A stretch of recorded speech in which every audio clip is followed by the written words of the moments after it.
So do we have any apologies? So I don't believe we have any apologies, so I'll call on Councillor Duff for the recognition of the traditional owners. Thank you, Acting Chair.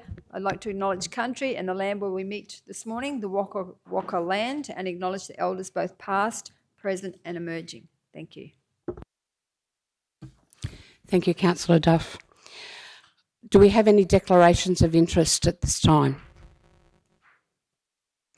If there are no declarations of interest, if you decide later, sorry, Councillor Shoemaker. The only item that I did want to raise, perceived potentially declaration of interest, was in relation to the Powerlink report, the information report for Meandu Mine, being that I did previously work for Stanwell Corporation at Meandu Mine and had actually worked on that project, and my husband in his business holds a contract with Stanwell at Meandu Mine. So that being the case, I do think the report is an information report about the Powerlink alignment, and there's no real decision point, but I'm happy to follow the lead of my colleagues in terms of leaving or staying for the meeting. However, I feel I am able to receive that information without any judgment or bias, and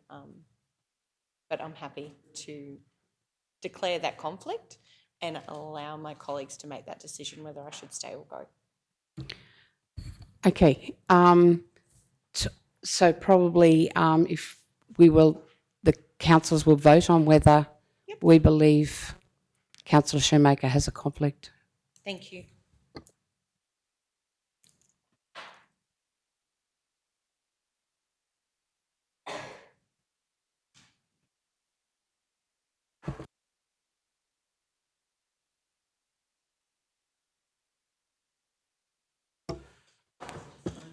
Councillor Jones. I'll try and make it pretty quick and simple. Chair, I'm quite happy for Councillor Shoemaker. I don't believe, as she stated, that she will gain any more benefit out of anything from anyone else, so I'd like to move a motion that she's allowed to stay in the room when this is presented. Seconded by Councillor Potter. Does anyone like to speak on the motion? Anyone like to speak against the motion? All in favour? Unanimous. Carried.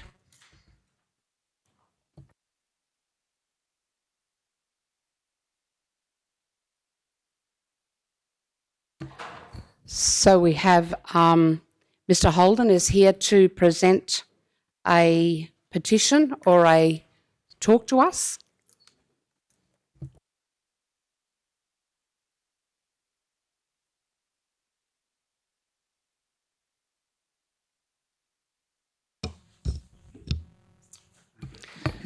So, Mr. Holden, you have a maximum of 15 minutes to address council.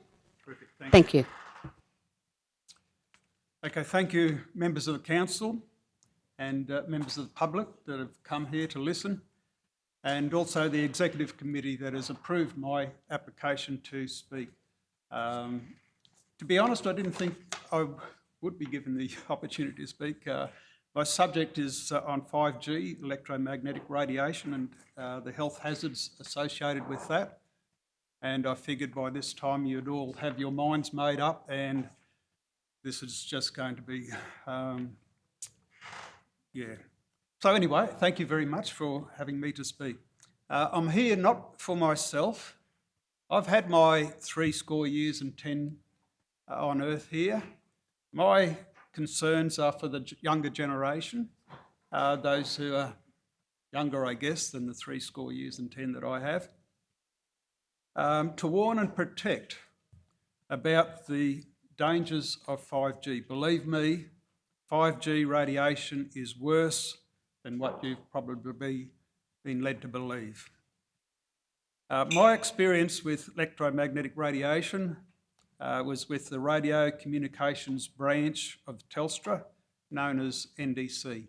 That was the network design and construction, so it covered both radio and optic fibre. So I was with Telstra for 23 years, And I used to draw the design drawings for the radio installers for the 1G and 2G network, and after that I left Telstra altogether. Okay, what caused me to swap sides from being an ardent supporter of microwave technologies? Okay. An ardent supporter of microwave technologies, and right here I've got a cell phone. I love technology.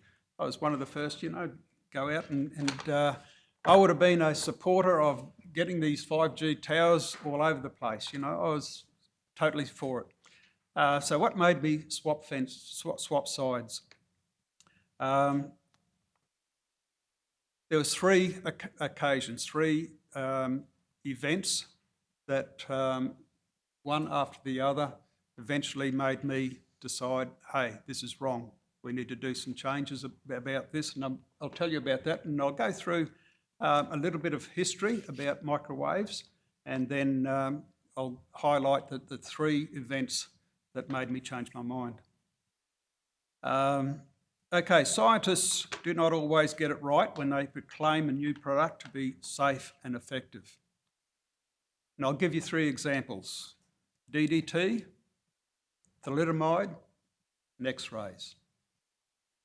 So they've found out, of course, DDT, that was not a good idea, and that was solved simply by withdrawing it off the market and basically putting it in a bottle, screwing down the lid. Safe now. Thalidomide, we know the consequences of that. That was a morning sickness pill that for pregnant women. That can be made safe, actually. All you've got to do is release it back onto the market and give it to men. Men who identified themselves as women and dress up in their drag queen outfits and go out onto the pub, on a Friday night and the morning after when they're sick, got morning sickness, they can take the... Well, anyway, that's my theory. And there's X-rays. X-rays, of course, they found that was very dangerous. My grandmother was telling me that they used to have X-ray machines in front of chemist shops, and children would come along and put their heads and hands and whatever in front of the machine, and they'd see just how the body movements would work. Well, instead of banning it, they just made it safe. So we now have dentists and whatever, and they'll step into the next room, when they take an X-ray. So 5G is one of those categories that it can be made safe. And so one of the things, I'll just run through a little bit of history, and this is a lot of this is taken from that book, 5G Hidden Danger by Captain Jerry Flynn, and I believe that's being circulated amongst you councillors to have a look at. So each one of these points that I make, it can be referenced through the internet. There's little references there, you can check it up yourself, the reasons why these things are so dangerous. 1932, microwave sickness was first reported amongst German scientists who were experimenting with microwaves in a laboratory. And they were experiencing things like nosebleeds, headaches, aches and pains, all sorts of things. And it was that point that these scientists realised, hey, we've got something here and we can actually turn this into a weapon. 1953 to 1976, the Soviets, you might remember this, they bombarded the US embassy from across the road, and they used weak pulsed RF signals. And so it wasn't a strong RF signal, it was just a weak pulsed RF signal. And that resulted in cardiac problems. This is people in the US embassy. Cardiac problems, neurological problems, chromosome aberrations, elevated cancers. They had about 4 times the normal rate of cancers. And the staff were using up all their sick leave. In 1954 to 1971, the US replicated what the Soviets were doing, and they were experimenting on their own people. At the end of the 1970s, the US and the Russians simply just swapped their data and called it quits on accusations.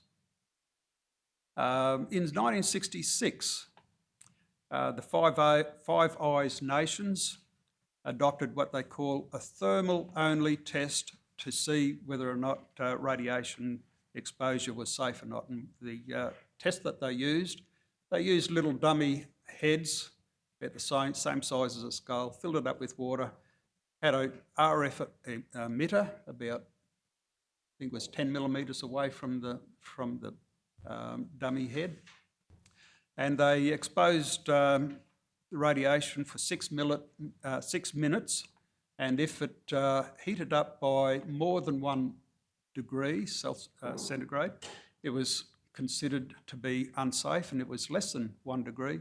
They gave a thumbs up and said it's safe. And that standard still applies today. In 1972, in America, a people zapper was invented for crowd control in the US, and this was in the 5G frequency band. 2 years later, studies discovered which frequencies could be used as a lethal weapon. So here's 5G, or these frequencies, radio frequencies, can be used to drop people dead. They just needed to know which frequencies and what pulses to associate with those frequencies, and people would drop dead from cardiac arrest. In 1980, the US Air Force study group showed that non-thermal electromagnetic radiation caused cancer in rats 4 times above the control group. So that should have been a red flag. But what happened? 5 years later, we have the 1G rollout. In 1986, the next year, a man by the name of Elon Bird of Naval Surface Weapons Centre, he said, "We can alter the behaviour of tissues, cells, organs, whole organisms. You can cause up to 6 times higher fetal mortality and birth defects in laboratory animals, and it is known how to induce malignant disease in human cells." And they also worked out how to use RF frequencies to heal certain cancers as well. In 1996, there was 4 bodies, the FCC, the IEEE, the ICES, the ICNIRP.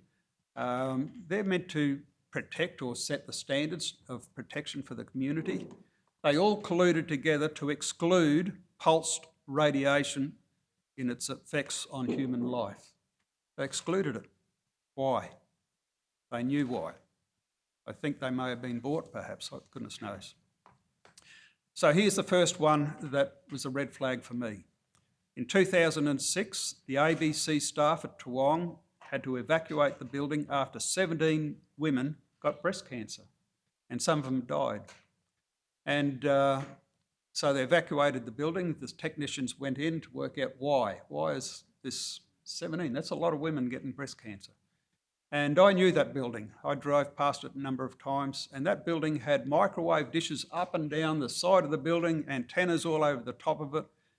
And of course they'd come back and say, you know, it was safe, because the tests or the standards that we're using were ones that were set by what I just read out before, the ICNIRP and whatever. They set a standard that meant that microwaves were going to be safe. So they couldn't point to the elephant in the room. So that was the first one. The second red flag for me was the year after, in year 2007. A man by the name of John Patterson. He was a top scientist. There was probably about 3 in Australia at the time. So this one was in Telstra. The other 2, I think, were in universities. John Patterson, he found that a lot of his workers that were working with microwaves were getting sick and all sorts of diseases and whatever. He investigated. He found that this stuff is dangerous, and he wanted to halt the rollout of 5G or not 5G, the electromagnetic radiation towers in the community.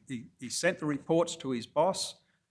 He sent reports to the telecommunications minister that all fell on deaf ears. So he took matters into his own hands. He borrowed a tank, a military tank, and he went on rampage and he knocked down 6 of these cell towers in his community, and he was knocking down the 7th one, and the tank got caught up and he popped the lid and he surrendered. So he got 10 years jail term for that. But he said he had to try and wake people up. He knew what was wrong. He knew that he had the data. He showed it to his superiors and they would not listen. So what do you do? So anyway, he regrets it, of course, but you can read the story yourself. It's called An Inconvenient Truth. And if you jot this down, www.emraustralia.com.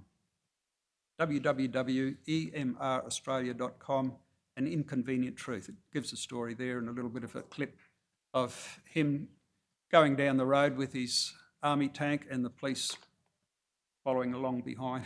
Yeah, they couldn't do anything. So what happened to John? Yes, before he did all that, he was sacked because he was making too much noise. His colleagues, they replicated his studies and see, is this bloke a nut or what, And they said, no, this is true. What he's doing is absolutely correct. So they brought their findings to their superiors. Guess what happened? They all, every one of them, all got the sack. So something is wrong here. In 2012, we had the iPhone rollout. 1 million of these got sold in the first weekend. 2018, US military wanted the whole world to adopt as its standards the thermal-only effects safety guidelines. They didn't want any country to adopt any other standard. 2019, now this is the third one that said, okay, the first 2 were kind of warning signs, but this one flipped me. Neurosurgeon Charlie Teo discovered a causal link between brain tumours and the location of mobile phones against the head. So he found that with children who are most susceptible, if they were right-handed, the tumours appeared on the right-hand side of the head. The children were left-handed, the tumours were appearing on their left-handed. He made the connection. There's something about electromagnetic radiation and tumours to our bodies. Now, he's been vilified now, and if you go and type in his name and look at Charlie Teo, the neurosurgeon, you'll see that they're trying to discredit him, destroy him, because he wouldn't stay in his lane. They wanted him, said, you just do your neurosurgeon, we'll do our electronics, whatever, don't you interfere with our field.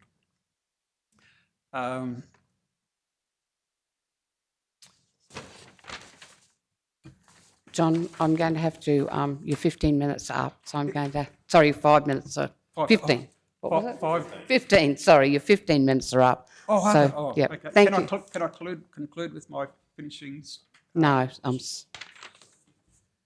This is why I'm here. okay. Thank you, appreciate that. Okay, 5G is an amazing electronics engineering invention, but should never be shared in the same biosphere as living organisms, especially human life. While regulating authorities have adopted health standards set 57 years ago by the telecommunications industry, I believe it's time to demand new standards, not set by the telecommunications industry, but by the health industry. We are asking Council to support the health professionals like Charlie Teo and thousands of others for a moratorium on any further EMR transmitting devices being installed in public spaces. We ask that the Council join with other civic-minded regional councils around Australia who are banning 5G to protect the health of their citizens. Thank you for your patience and your willingness to listen, and I trust you'll come to agreeing together in making the right decision on this most important matter. Thank you, and thank you for allowing me to extend time. Thank you very much. Thank you, John. That was a very enlightening presentation. Thank you.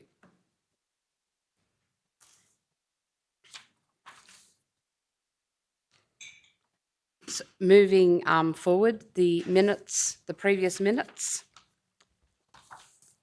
I'd like to have somebody move that they're true and correct copy. Councillor Potter, have someone second. Councillor Duff. Any discussion on the minutes? All in favour? Carried unanimously.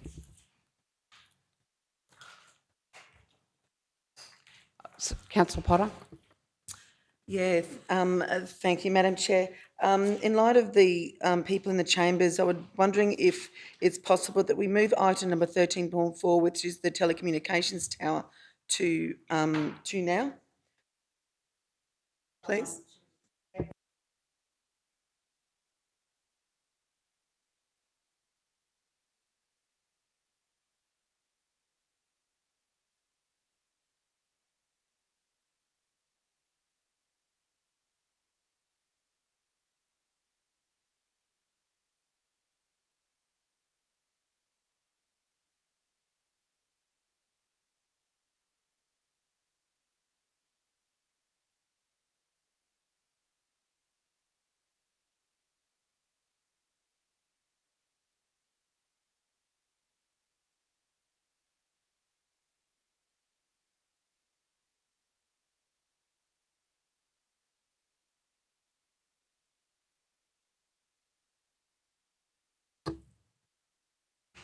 Sorry, Councillor Shoemaker.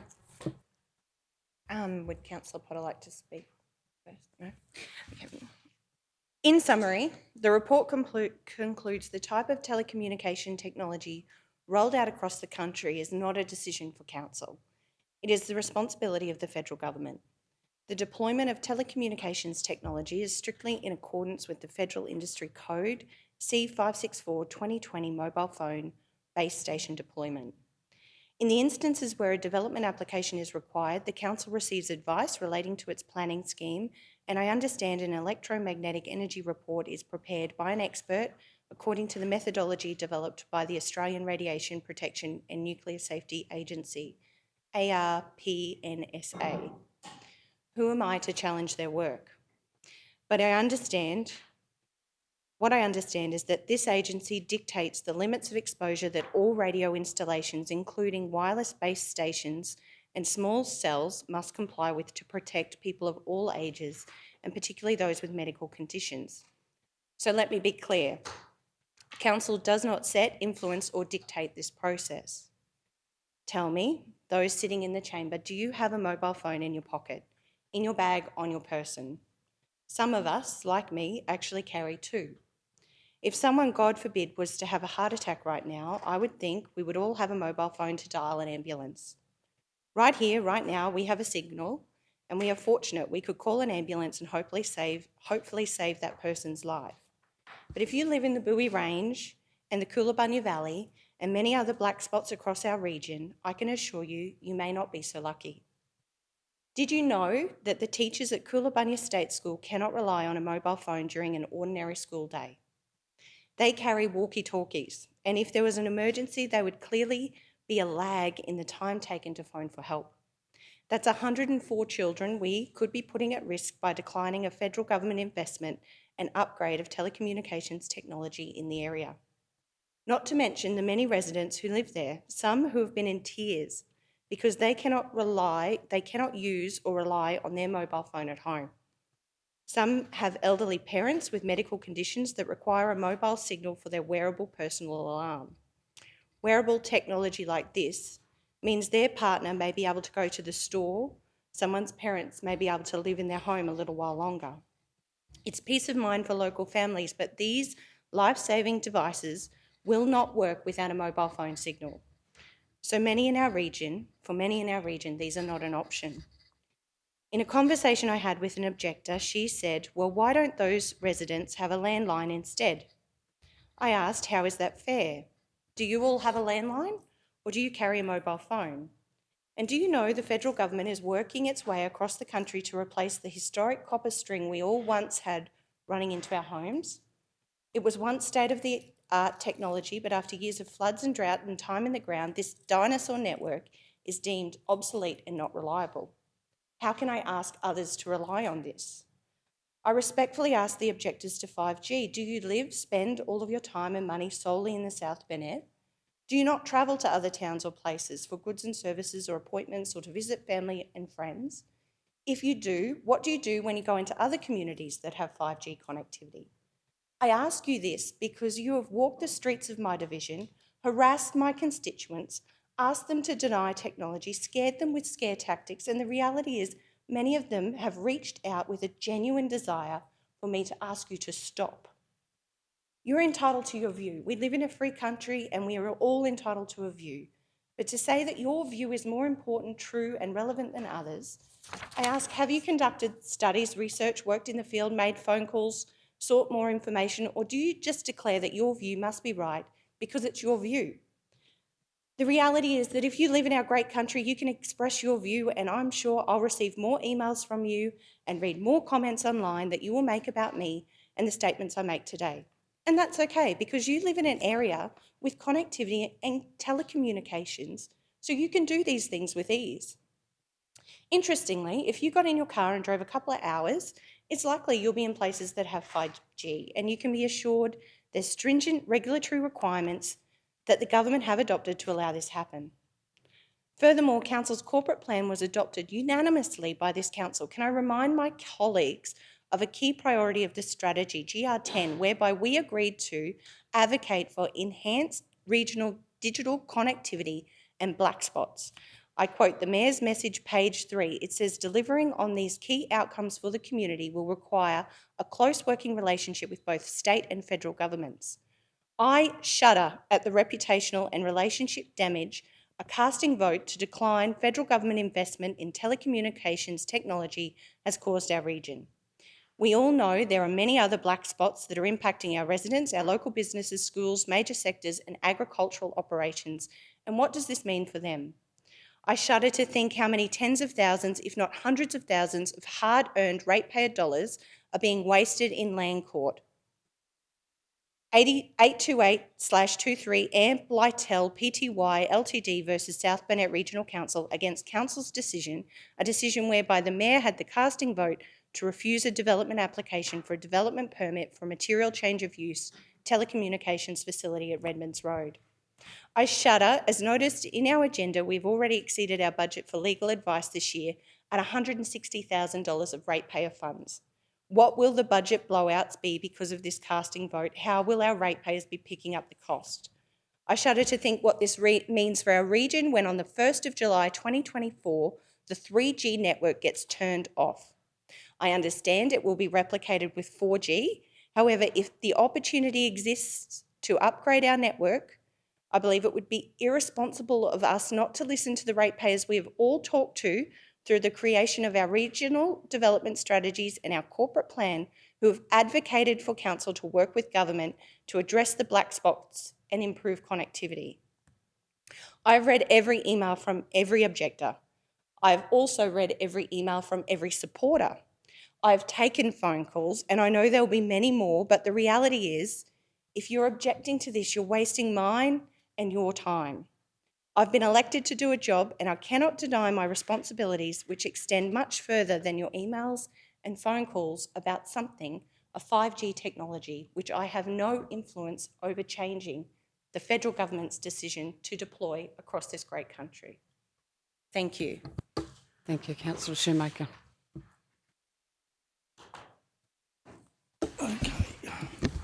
Mr Mayor. Yeah, thank you, Madam Chair.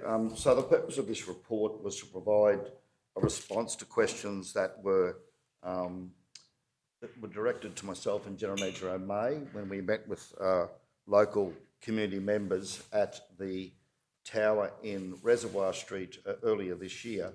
And those questions have been stated here, Council, and also the responses are there. I'm wondering, through you, Madam Chair, if our General Manager could work us through the responses to those questions that the committee has put forward. Thank you.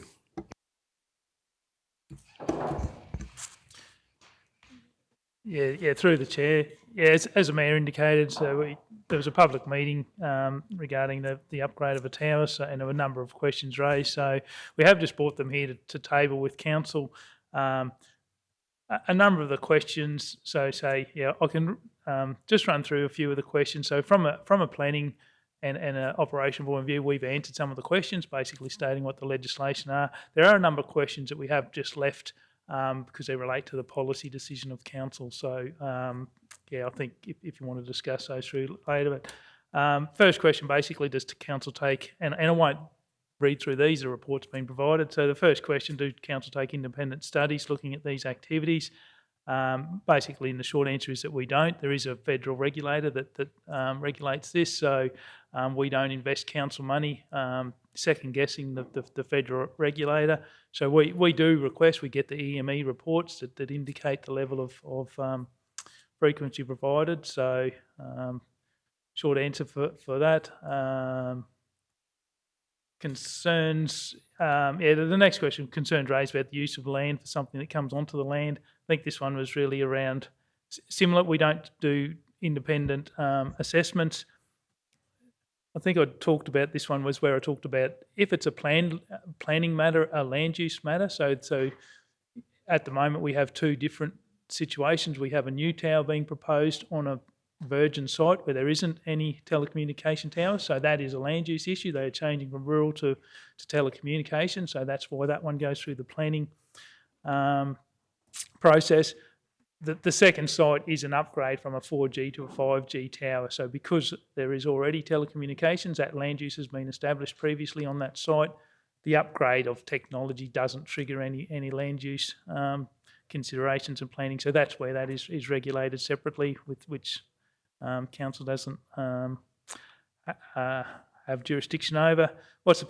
Next question, what's the possibility of declaring South Burnett a 5G zone? And here, I suppose, from an officer's point of view, we've provided commentary relating back to the corporate plan. Obviously, this is a policy decision of council if they did want to. We do, from a planning and an operational position, if a planning application is presented to council for 5G, then we'd have the legislative and requirement to assess that. So every planning application would be based. So I don't know, even if we did for a position declare our opposition to 5G through a declaring a 5G free zone, if we received a planning application for a 5G tower, we would have, as the planning body, would have the legislative requirement to assess that. Regulated approval process for upgrade of Telstra to, I think I just talked through that earlier. There was questions raised around surveillance cameras in the CBD. So we have said we have got CCTV installed in the CBD around the forecourt, like a number of businesses, River Road, the Memorial Park. So a lot of that's for vandalism. And crime prevention. And some of those are linked back to the Queensland Police, so that's really around that vandalism, crime prevention. And so I did make a comment at the bottom here that a lot of the questions were raised were around that lobbying for federal governments or going to the 5G, and I did see those as a policy position of council. So we respectfully haven't provided an answer to that, and have left that for the chamber to discuss. So that's probably a quick summary of the report. Thank you, General Manager. Mr. Mayor? Thank you, Madam Chair. Just note there that the Australian Local Government Association had actually had passed a resolution a few years back to approach the federal government to give local councils greater authority in relation to upgrades of existing telecommunications infrastructure. You've mentioned 4G to 5G. I'd be interested to know where that landed and whether that's still something that ALGA, perhaps that can be a question on notice, Mr. General Manager, as to why did ALGA take that position and where has that ended up? Because clearly there was an intent by the majority of local governments of Australia, across Australia, when that motion was passed, to have councils engage with their community or have the opportunity to engage with their community under a normal DA process to consider the impact that an upgrade of a tower would have on their local community. So I'd be interested to perhaps provide some further information on that at the next meeting if we can. Thanks, Mr. GM. And also just one of the questions from a resident was up there in relation to those surveillance cameras, just confirming that that data is kept in the privacy, that there are privacy provisions around how that data is collected and stored, how that's managed. If you could address that, that'd be great. And also concerns that the new LED street lights put in residential areas around Kingaroy seem to have some sort of devices attached to the bottom of them. Residents were just asking the question, is there any surveillance in residential areas of Kingaroy that council is aware of? If you could just address that too, that'd be much appreciated. Officers, thank you, Madam Chair. I believe that we can have an answer up here. Through the chair, Mr. Mayor, so just in relation to the storing of the data from surveillance cameras, we can come back with the detail of where that is stored. They are stored, I believe, have to be stored in Australia. Some of it it's stored on our servers here at council, and the access by Queensland Police is through a log-on portal. But I can bring that back in that question on notice if you like. Just in relation to the LEDs and I'm not sure what the devices are at the bottom, but I can inquire with Ergon to what that might be. But I can confirm that we don't have surveillance cameras in residential areas on streetlights that belong to us anyway, or any other agency that we're aware of. So, but if there are some concerns with that, if someone has identified that they've got a device that they think might be a camera on an LED, if you shoot that through to us, we're happy to chase it up with Ergon, Mr. Mayor. I would think that with the number of break and enters happening at the moment, a few more TV would be, a few more cameras would only be a bonus to the area, because it really is a problem at the moment. And thankfully to the council cameras at the Nanango office, they were able to identify, I believe, people that were there causing major damage to our facilities, which costs our ratepayers a huge amount of money. And I know only in the last couple of months I was at an event where a lady had in Kingaroy had intruders in her house, and she had come across them, and when I seen her, the whole side of her face was just actually black and blue.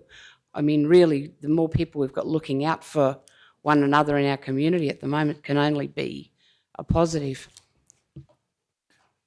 Yeah, Sorry. yeah, through the chair, I was just going to just respond to the mayor. Yeah, we can certainly take the question on notice and bring back the outcomes of that ALGA approach. And yeah, just with the CCTV, we do have strict governance around those. Even our internal thing, there is only certain staff that are authorised to view that. There is an actual governance process that, even for the QPS, for the Queensland Police to access that data. So it isn't available, and it is it is treated as confidential data, and it has to be I said there's a process, an application process to go through and record any access to that data. So it is kept quite sort of high level confidential for that. But on the other side, with Queensland Police, has been quite handy in apprehending some of those at times. Councillor Duff. Thank you, Madam Chair. Just my view on is, and thank you, John, for the presentation. I was very interested to listen to what you said. I think that we are, as Councillor Shoemaker said, it's all about our region, and it's about listening to our ratepayers. And if there are genuine concerns, which John has articulated, and I was there, and I think that if any I know the Mayor and I were the only two councillors who actually went there and saw.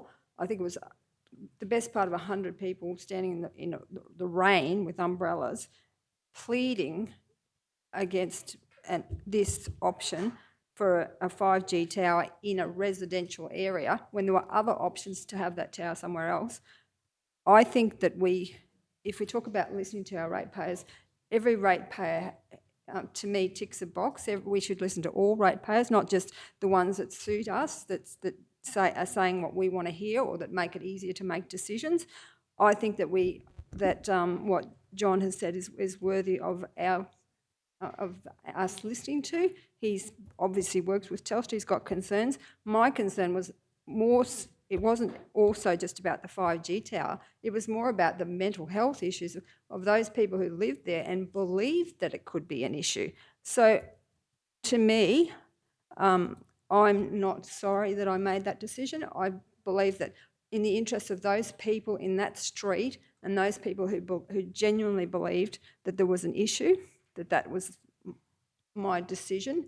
And I think that we need to have a balanced view on this. And with the 5G towers, if there's concerns about them in the residential areas, we're an agricultural region. There's a whole heap of other places that those towers could go, and we need to perhaps consider looking at something like that as options rather than putting them right in the middle of a residential area where people are genuinely concerned about what the ramifications are, whether it be that the tower is or the radio action or whatever that's causing the issue, or even just the mental health issues. So for me, I think it's worthy of further investigation. Thank you.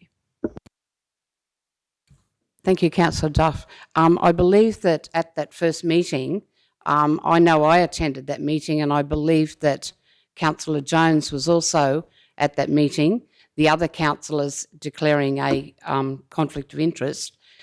So, it wasn't just you two that attended. And I did listen, and I do appreciate that the mental health is very important. However, I believe that in my opinion, the evidence that we take notice of says that it does not cause any danger to these people. So those people who are undecided and are influenced or are receiving some of the messages that Councillor Shoemaker spoke about, we are only contributing to mental health anxiety by saying that we think there is a problem, because I personally do not believe there is a problem, and I believe that I've looked at as much information as the other guys have, and you can find, if you go onto Google, you can find pros and cons for everything. But if you look at genuine research that can be followed up, which is what I believe the research shows us, that it is not an issue. And I believe when you say, Councillor Duff, that by putting in, we've got plenty of rural area, but where we need the connectivity is where the people are. That's why they put it there. But anyway, if there is no further, does anyone else have anything further they'd like to add? Otherwise, we'll just move to the... I'd just like to actually move a procedural motion that we just take this to the vote, please. Otherwise, we'll be here all day. Do we need to have a seconder for the procedural? I need someone to second that procedural motion to take it.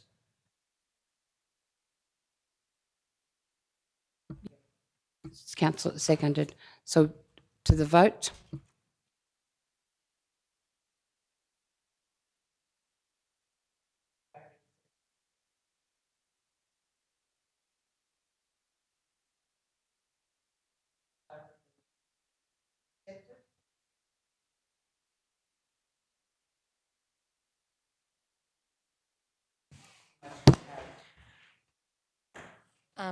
Councillor Erkins, I have a motion that I'd like to move in relation to the last motion off the floor in relation to the last report. Go ahead.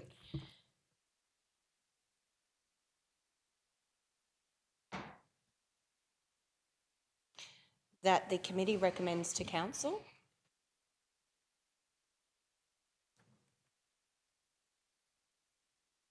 dot down first paragraph, that council meets with NBN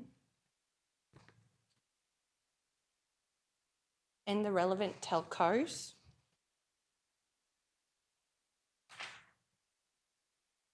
and uses the information provided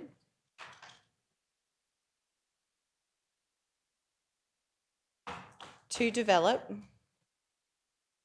a digital plan for the South Burnett that can be used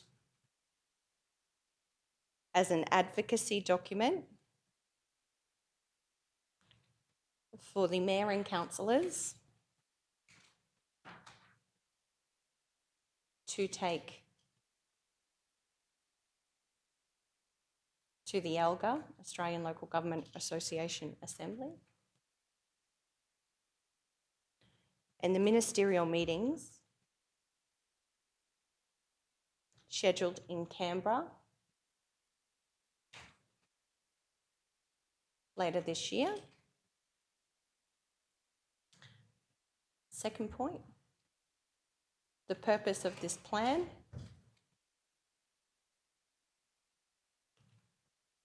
will be to identify the existing and agree, identify and agree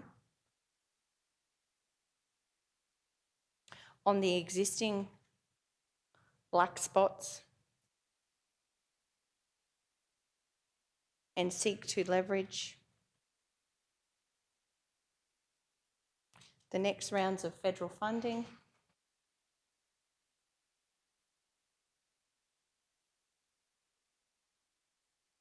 for regional connectivity and upgrades with consideration to future opportunities to apply for disaster funding, to acquire hybrid power cubes for use during disasters. I'd like to move that motion, Chair, and seek a seconder, and then I will speak to the motion. Thank you. Do we have a seconder of that motion? Seconded, Councillor Potter. Thank you, Councillor Potter. Sorry. Clearly, some of my colleagues have not done their research, have not met with NBN and the telcos as part of the digital roadshow and industry roundtable that BIEDO hosted across the region, or asked questions, read World Health reports, or considered how many existing towers there are in our region and many others across our country. Clearly, our levels as a council of digital literacy differ between each councillor. Clearly, the giant investment in both telecommunications and NBN fibre projects in the South Burnett are not understood.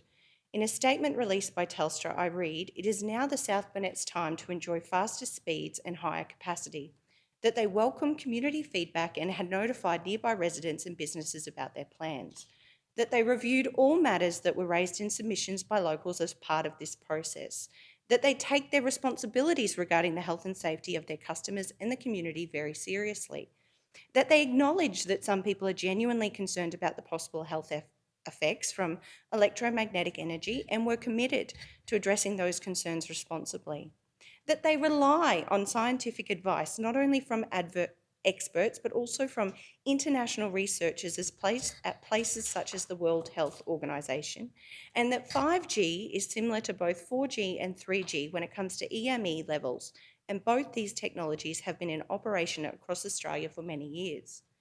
Mr Mayor, I think our council and our region deserve to know, have you met with telcos? Have you given them an opportunity to address your concerns?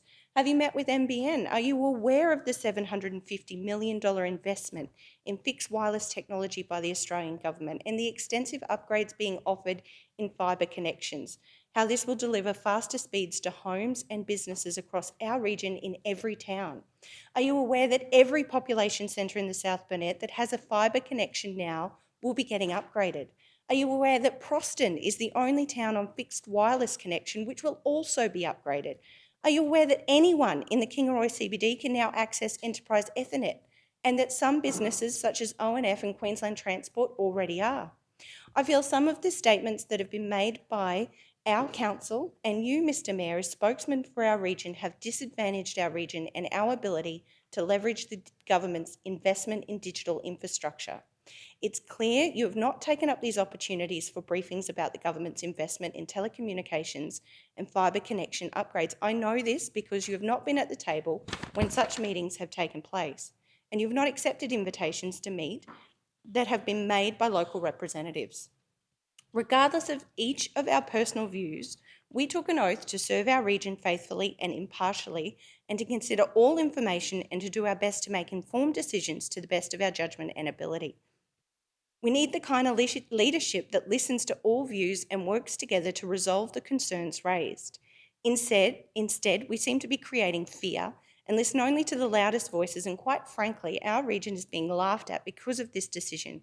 I've been embarrassed when I've tried to explain to industry leaders and key stakeholders that our region is progressive and does want to grow.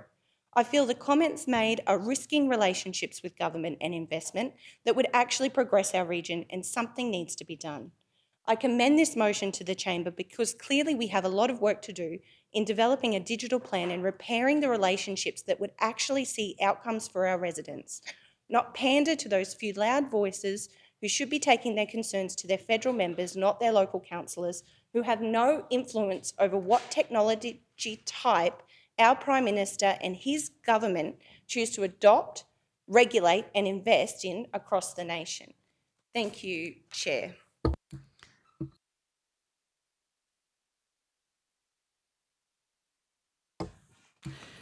Mayor Otto.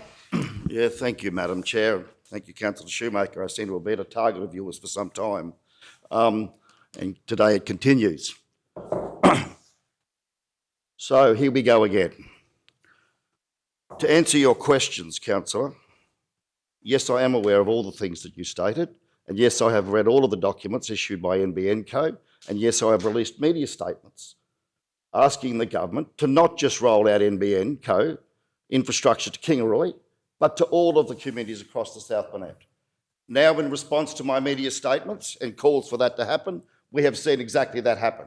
So have I supported the roll of the NBN across the region? Go back into your research and you will find that I have supported fibre to the home right across the South Burnett, and check with the media team who can tell you how much I've done in that space. Have I taken up opportunities to meet with Scott Rowe and NBN Co? No, I haven't. But if you ever get to sit in the chair of the mayor, councillor, you will realise that it is an extremely busy job where you don't just cover one division, you cover 6 divisions. And my diary is consistently overflowing with appointments. If you don't believe me, check with Executive Service. I don't have time to meet with every government agency. But have I advocated at the high level? Absolutely I have, for NBN to the home. That answers those questions. I'm sorry to hear that you think that this has impact on our relationship with the telcos. Let me say this to you. When it comes to standing up for the people of the South Burnett and complying with the wishes of the telcos, I will put the people of the South Burnett first and foremost every day of the week. And I stood up on that hill with people standing in the rain. I had a retired couple come to me, elderly grandparents, crying over the mental health impacts the proposed tower was going to have on them. Did Telstra reach out to meet with our council prior to submission of their application? No, they did not contact my office to do so. Were we able to meet with them during the assessment process? No, we were not, under legislation. Was the meeting held on top of the hill a public meeting? Yes, it was. Was it unanimously supported that it be opposed? Yes, it was. My role, and I would encourage all of you to read the Local Government Act, which says is to represent the community. I did not receive one email or one person approach me in support of the 5G tower at Redmonds Road.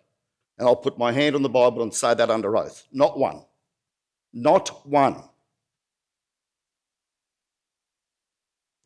The reasons for my casting vote are clearly documented in the minutes. I did not make any assertions as to the science. I am not a scientist. What I did say is that the mental health of the people living in that region needed to be considered, and that is part of the reason why these matters come to council. We do have a say in these matters, councillor, through our planning process. And if we feel that a material change of use on a piece of land is not going to be in the best interest of our council, we have a responsibility as councillors to address that, and that's exactly what I did. So no, I don't regret the decision. My door's always open for any telco that wants to come and meet with me. If they can fit into the diary, I'm as open to them as anyone else. And I certainly have supported the rollout of fibre to the home. So, like Councillor Duff, I'm not going to apologise, but I would like you to clarify which statements I made. You mentioned in your presentation that I made statements that you're concerned about. I'd like you to please share with the chamber which of those statements you refer to. Thank you.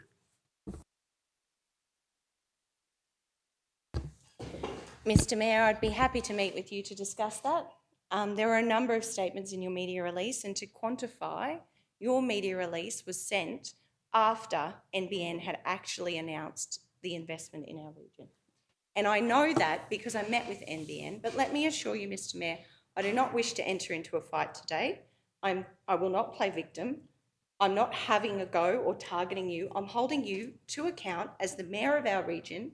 I too took an oath to represent every person in this region, and I'm doing my very best to do that, regardless of the division I live in or the geography of the South Burnett. I'm happy to meet with you, Mr. Mayor. I'd welcome it, because when we're developing a digital strategy and we're aligning all of our comments so that we have a strong position to put the South Burnett forward in an agreed statement, be happy to meet with you. And that's the purpose for my recommendation, because we all know there are no meetings or discussions with you unless it's in this chamber. Madam Chair, I'd like to raise a real concern here. The councillor has said that I made statements that have been detrimental to this region and this council. I would like her to clarify what statements they are. I don't think it's fair to come out and make a broad brush, make a broad brush assertion that I've made statements that have been detrimental to our region. I'd like to know what those statements are. I think it's fair that that is shared with the chamber. And secondly, councillor, go back and check the records. NBN co-announced that they were going to roll out fibre to the home to a certain number of residents in Kingaroy. My media release came out within a matter of a few days later, saying that it should go to all the small communities right across our region. And then, some weeks later after that, I get 2 minutes, thank you, Madam Chair. Mr. Mayor, I believe that we're actually getting off topic here.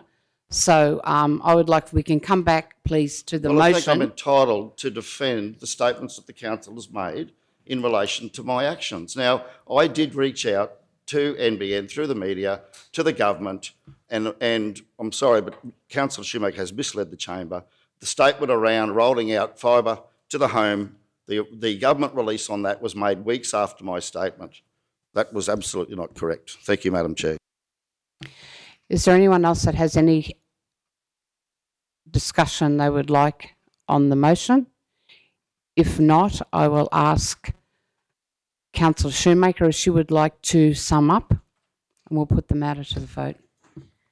Thank you, Councillor Erkins. To be clear, the purpose of this motion is to allow us to actually develop a shared digital strategy that we all agree with, that we can take to government and take advantage of the funding that's being released, not just now, and the projects that are committed. And I can assure you that there are projects committed across every town of our region, because I have met with NBN and I've seen all of the plans and I know exactly where the upgrades are happening.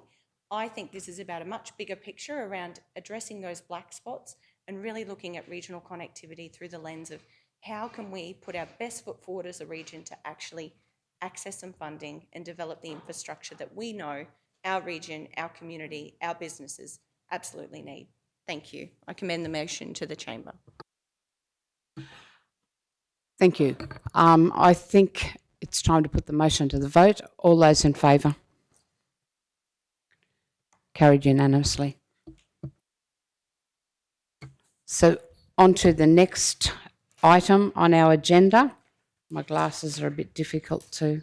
Thank you, Councillor Erkins. Thank you. I would like to move item 7.1 that the committee recommends to council, and I would just like to make a change to it further to the Bundaberg Burnett Regional Water Assessment meeting on Friday. So the motion is that the committee recommends to council endorses the attached South Burnett Just Transition briefing paper requesting $9.35 million in the first instance from the Regional Economic Futures Fund to enable council to project manage and progress the following proposed scope of works with KBR. In that scope of works, Kimberly, I'd just like to insert above Gordon Brook Dam, another line for the West Baramba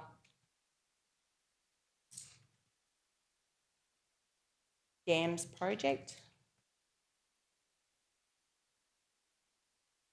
And I would be seeking up to $6 million for that project. I think the numbers have been cut off the edge. There's numbers on the actual agenda, the cost estimate, yeah.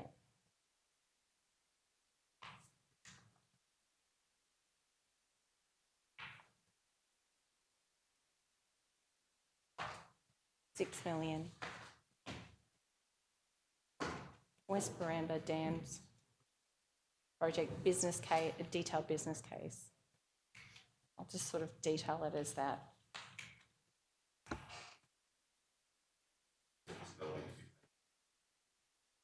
Yes.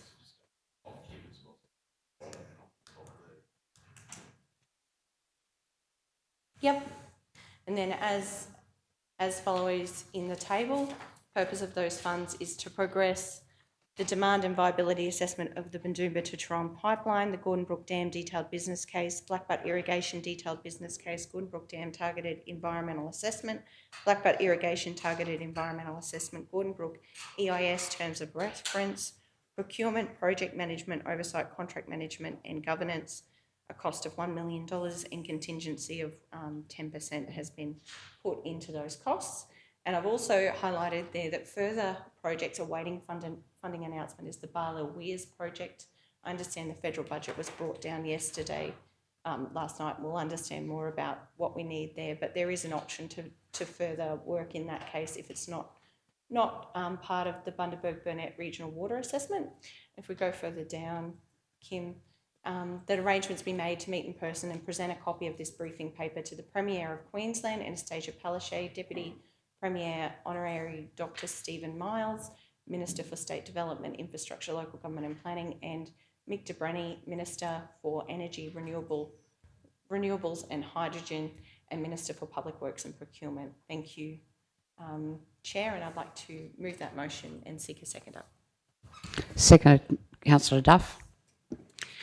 Can I just, before you go, I know I've asked this before, is Nanango's water in there securing the water? Let me speak to the motion and then I'll address Thank you. that. South Burnett Regional Council, as it says in the report, South Burnett Regional Council has taken a real active role in developing a plan and working with local stakeholders over the last 5 years now to improve the region's water security and grow our agricultural outputs. Our plans are well developed and built in the Queensland Government endorsed business case approach. The purpose of this advocacy is to enable council carriage to continue this locally led process, being that council has the knowledge, professionalism and governance systems to manage the next steps of the progress the work that needs to be undertaken. To maintain momentum, we'd welcome the opportunity to work with the state government to discuss the scope of works here today and refine our thinking to ensure value for money and shovel-ready outcomes for the region. KBR have indicated it is possible to have 3 completed business cases and the targeted environmental assessments completed within 12 months. We've sought to benchmark these activities against other recently commissioned similar projects.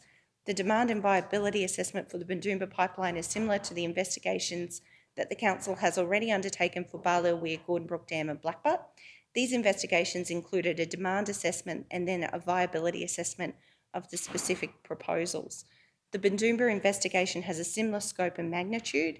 The council has funded this investigation through a Commonwealth grant and the total fee was approximately $600,000. The government is undertaking 3 regional water assessments at a cost of $3.6 million each. The demand assessment only is approximately $550,000 for 3 areas. Accordingly, we consider that a budget of $600,000 is reasonable. A number of detailed business cases have been undertaken under the National Water Grid Australia funding program. Therefore, the effort and cost is well understood. There are large bodies of work, and the State Department of Water considers that between 5 and 10,000 hours is required to deliver a detailed business case in a manner that is consistent with the requirements of the Queensland Government, Queensland Treasury and Infrastructure Australia. Accordingly, for the 3 detailed business cases, it could be expected to cost to take 15,000 to 30,000 hours. In addition to this effort, should a project be need additional geotechnical or environmental investigation, this can add substantially to the cost. We feel as a benchmark, we've looked at our projects against other projects that have been funded in a very similar nature. For instance, the Burdekin to Bowen pipeline, to invest a pipeline from Burdekin River to Bowen, they were given $5 million worth of funding to do that. The Hewiton irrigation project received $10 million worth of funding. Water for the Lockyer received $1.4 million. Emu Swamp Dam received $3.5 million, and the Karanga Weir received $7.7 million. So I feel what we're putting forward here, regardless of the Bundaberg Burnout Regional Water Assessment underway, will help both processes to actually elevate these projects and help our council to actually achieve its strategic goals of water security and reliability for our towns and our growers. And of course, Councillor Erkin's Nanango, being downstream from the Toorong power station, will be part of that Toorong to Bundoomba pipeline demand and viability assessment. Will be a very important part. Will also be a very important part of the discussions we have around transitioning Kingaroy's town water to Bundoomba Dam. Thank you, Madam Chair. I would like to commend the motion and continue this work with the support of Council, with the KBR team and work with government. Councillor Duff. Thank you, Madam Chair. Yeah, I'm very happy to support this. I was going to actually move an amendment that we add the West Baramba Dams project I was going to put to further assess it, because I know that it came back that they had changed the scope of the work from 20 million to 230 million. They were going to change it to a dam, but I know from talking to particularly Stuart Nicholson, who's leading that particular irrigation group, that they think that that's not necessary, like that there is a site there where it can actually work. So really pleased that that's been included. And I think all of these projects, we need to keep them in right up there so they're front and centre. So when the government are thinking of making decisions or looking at water in any way, shape or form, that our projects have been, you know, they're at their fingertips. And I think that all of these projects, Gordon Brook Dam, Black Butt and West Baramba, are all absolutely imperative. And the Barley Weir one, obviously it's been included there. And I think we're fairly close to getting a good outcome with that particular one. So yes, I'm very happy to support this motion. Thank you. Thank you, Councillor Duff. Mr Mayor, do you have your lot? Thank you, Madam Chair. So the Regional Economic Futures Fund is a $200 million fund. The acronym is REF, and it is guidelines are under development by State Development. I just had a question for our officers through you, Madam Chair. Do we have any information as to where the REF guidelines are at, and any clarification from government in relation to the Regional Transformation Advocacy Group that the 8 mayors, that the Alliance of 8 mayors, which included myself, where that is at in terms of response from the Minister, the Deputy Premier, because I certainly do know that the Director General was going to take to the Minister a proposal that we form that body provides input into the guidelines for the granting of these funds, and also would have a role in terms of advocacy in this particular space in relation to the $200 million REF. Is there any information that's come back through LGAQ or through the Director General's office in relation to that? Yeah, through the chair, we'd have to take that one on notice if that's okay. I can provide context following the Regional Development Advisory Committee meeting last week, and my constant conversations with the Department of State Development and our local officer, Ivan Rasmussen, who's actually been appointed by State Development to lead up the Local Economic Opportunities Group, that yes, Mr Mayor, those guidelines are underway, but I have had discussions with Ivan, and it's my understanding that if we went forward with a strong brief or a case for the South Burnett, they're very open to considering all options and what impacted communities like ours would actually seek. So this would be the start of perhaps a much bigger, longer term project. But in the conversations I've had as portfolio holder for regional development, I understand those local economic opportunities groups are being considered at the moment, and that the information we're actually putting together through our regional development action plan will also feed directly into that process, and perhaps some of that can even be funded through the Regional Economic Futures Fund. So that's really exciting opportunities for the South Burnett, and thank you for your support. Yeah, so Madam Chair, my only concern here is that, so I've been working with Mayor Baker from Isaac, who's been leading this with the LGAQ in relation to the Alliance of 8 Mayors who are advocating in this space. I guess is completely supportive of this. My issue is more about the timing and the process here. So there was an understanding that the 8 Mayors formed with Mayor Baker and Mayor McVeigh and others that we would collectively advocate and we would work collectively in relation to the $200 million fund as well as other projects. Look, I'm happy to do this. I just don't want to, I suppose, be jumping the gun, usurping anything that that group is doing by our council going directly to the Premier or the DP.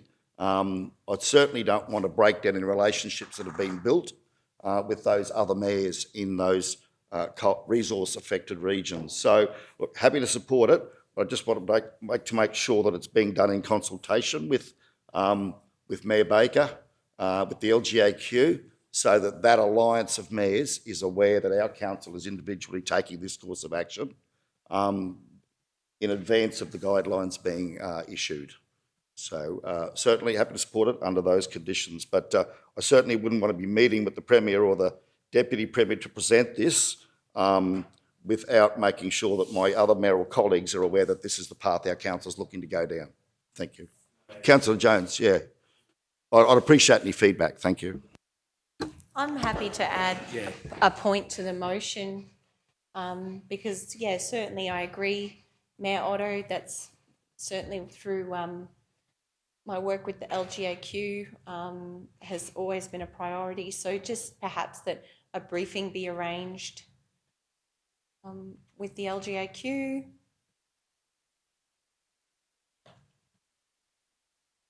And happy to include the Department of State Development.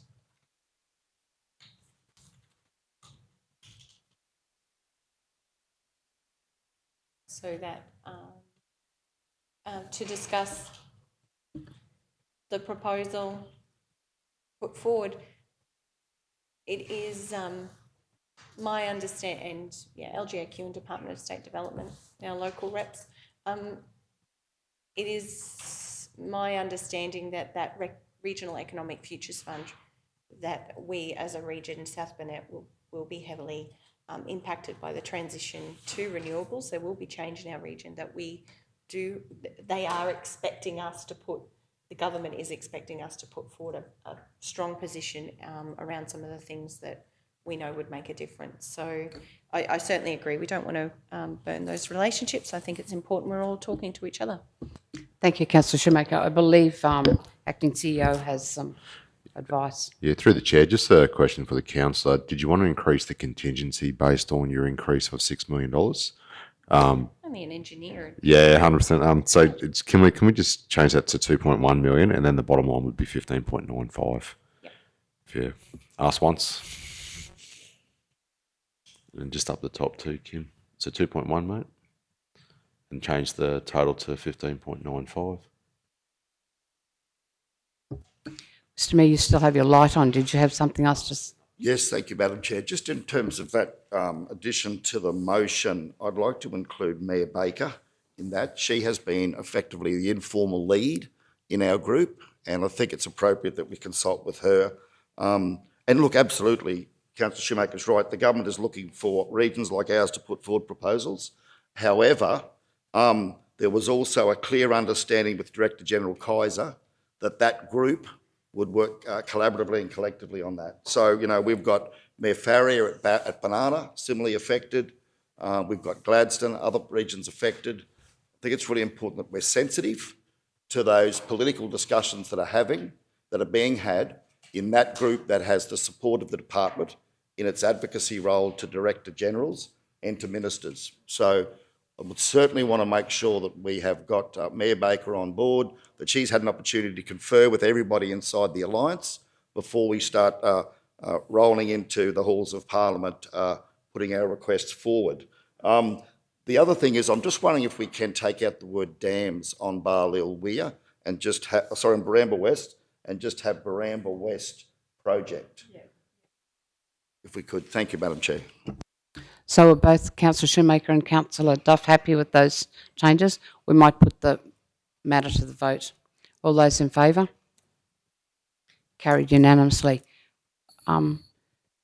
It's now 10:15. Councillor Henson would like to move that morning tea, seconded by Councillor Shoemaker. All in favour?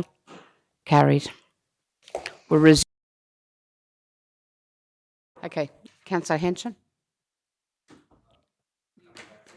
Are you moving? We go back into session, seconded by Councillor Jones. All in favour? Carried unanimously. So the next item on the agenda is 7.2, Notice of Motion, the Mergen Water Tower Mural. I, Councillor Brett Otto, give notice that at the next Liveability, Governance and Finance Standing Committee meeting of Council to be held on the 10th of May, I intend to move the following motion. Do you want to move that? Yes, indeed. Thank you, Madam Chair. So I'd just like to put that forward, move that motion, and just to add, as part of the 23-24 operational plan, if we could add that to the end. Thank you, Kimberly.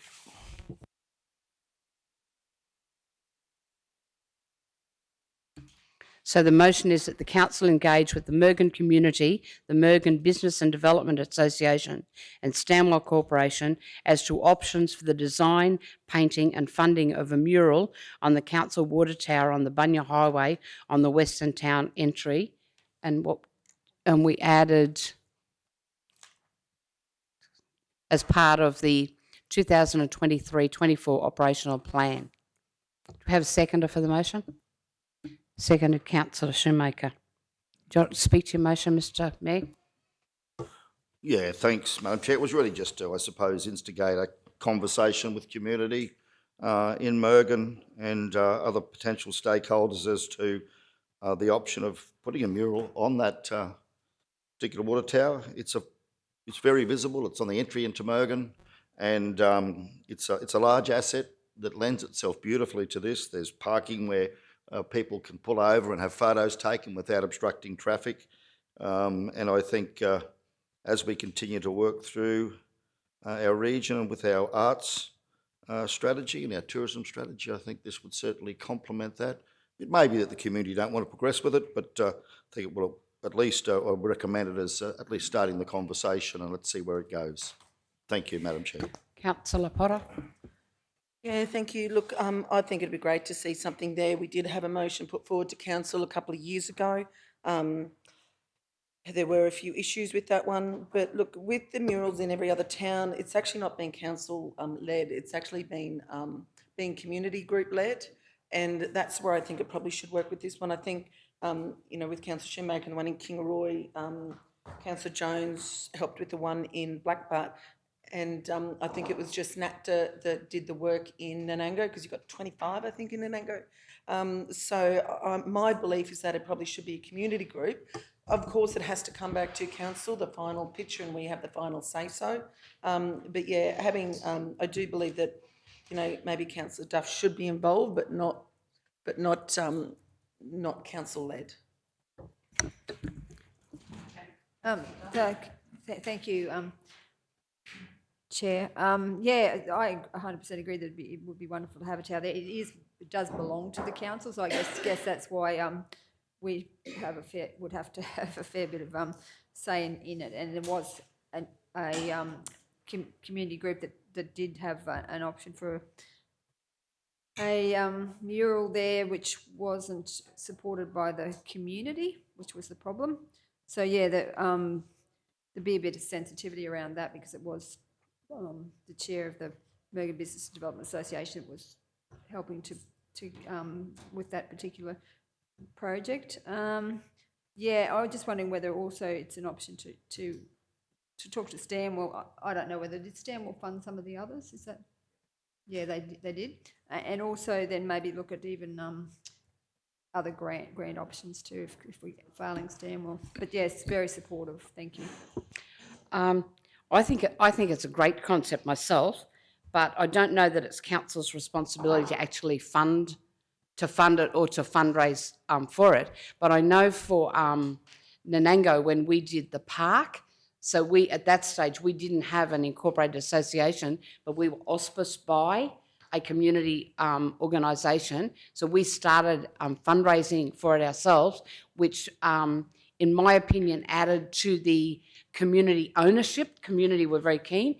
The fact that we've got those fabulous murals now here and in Blackbart that you can take back now and show the community of how good they look and how people are really keen to get photos taken of them, I think could possibly help sway the community. So, you know, I support in principle that council approve it, but I really do think it is, you know, a group, the Mergen Business Association may be able to lead it, and getting community involvement's very important, and then come back to council for permission, because I don't believe that there's any opposition to the approval of it. Councillor Shoemaker. Thank you, Councillor Erkins. Yes, certainly. I think it's a wonderful canvas, and being that it's a council-owned facility, I definitely think we need to be part of the conversation. Mr Mayor, I'd like to propose that you actually also engage with SBRC and invite them to the table. They've auspiced the project that I've undertaken and offer a whole wealth of knowledge, and they're very passionate about creating arts trails through our region, so I think they're an important stakeholder. I also think the Cherbourg Aboriginal Council is a really important stakeholder, and I'd like to see us not only approach Stanwell but state government for funding and support.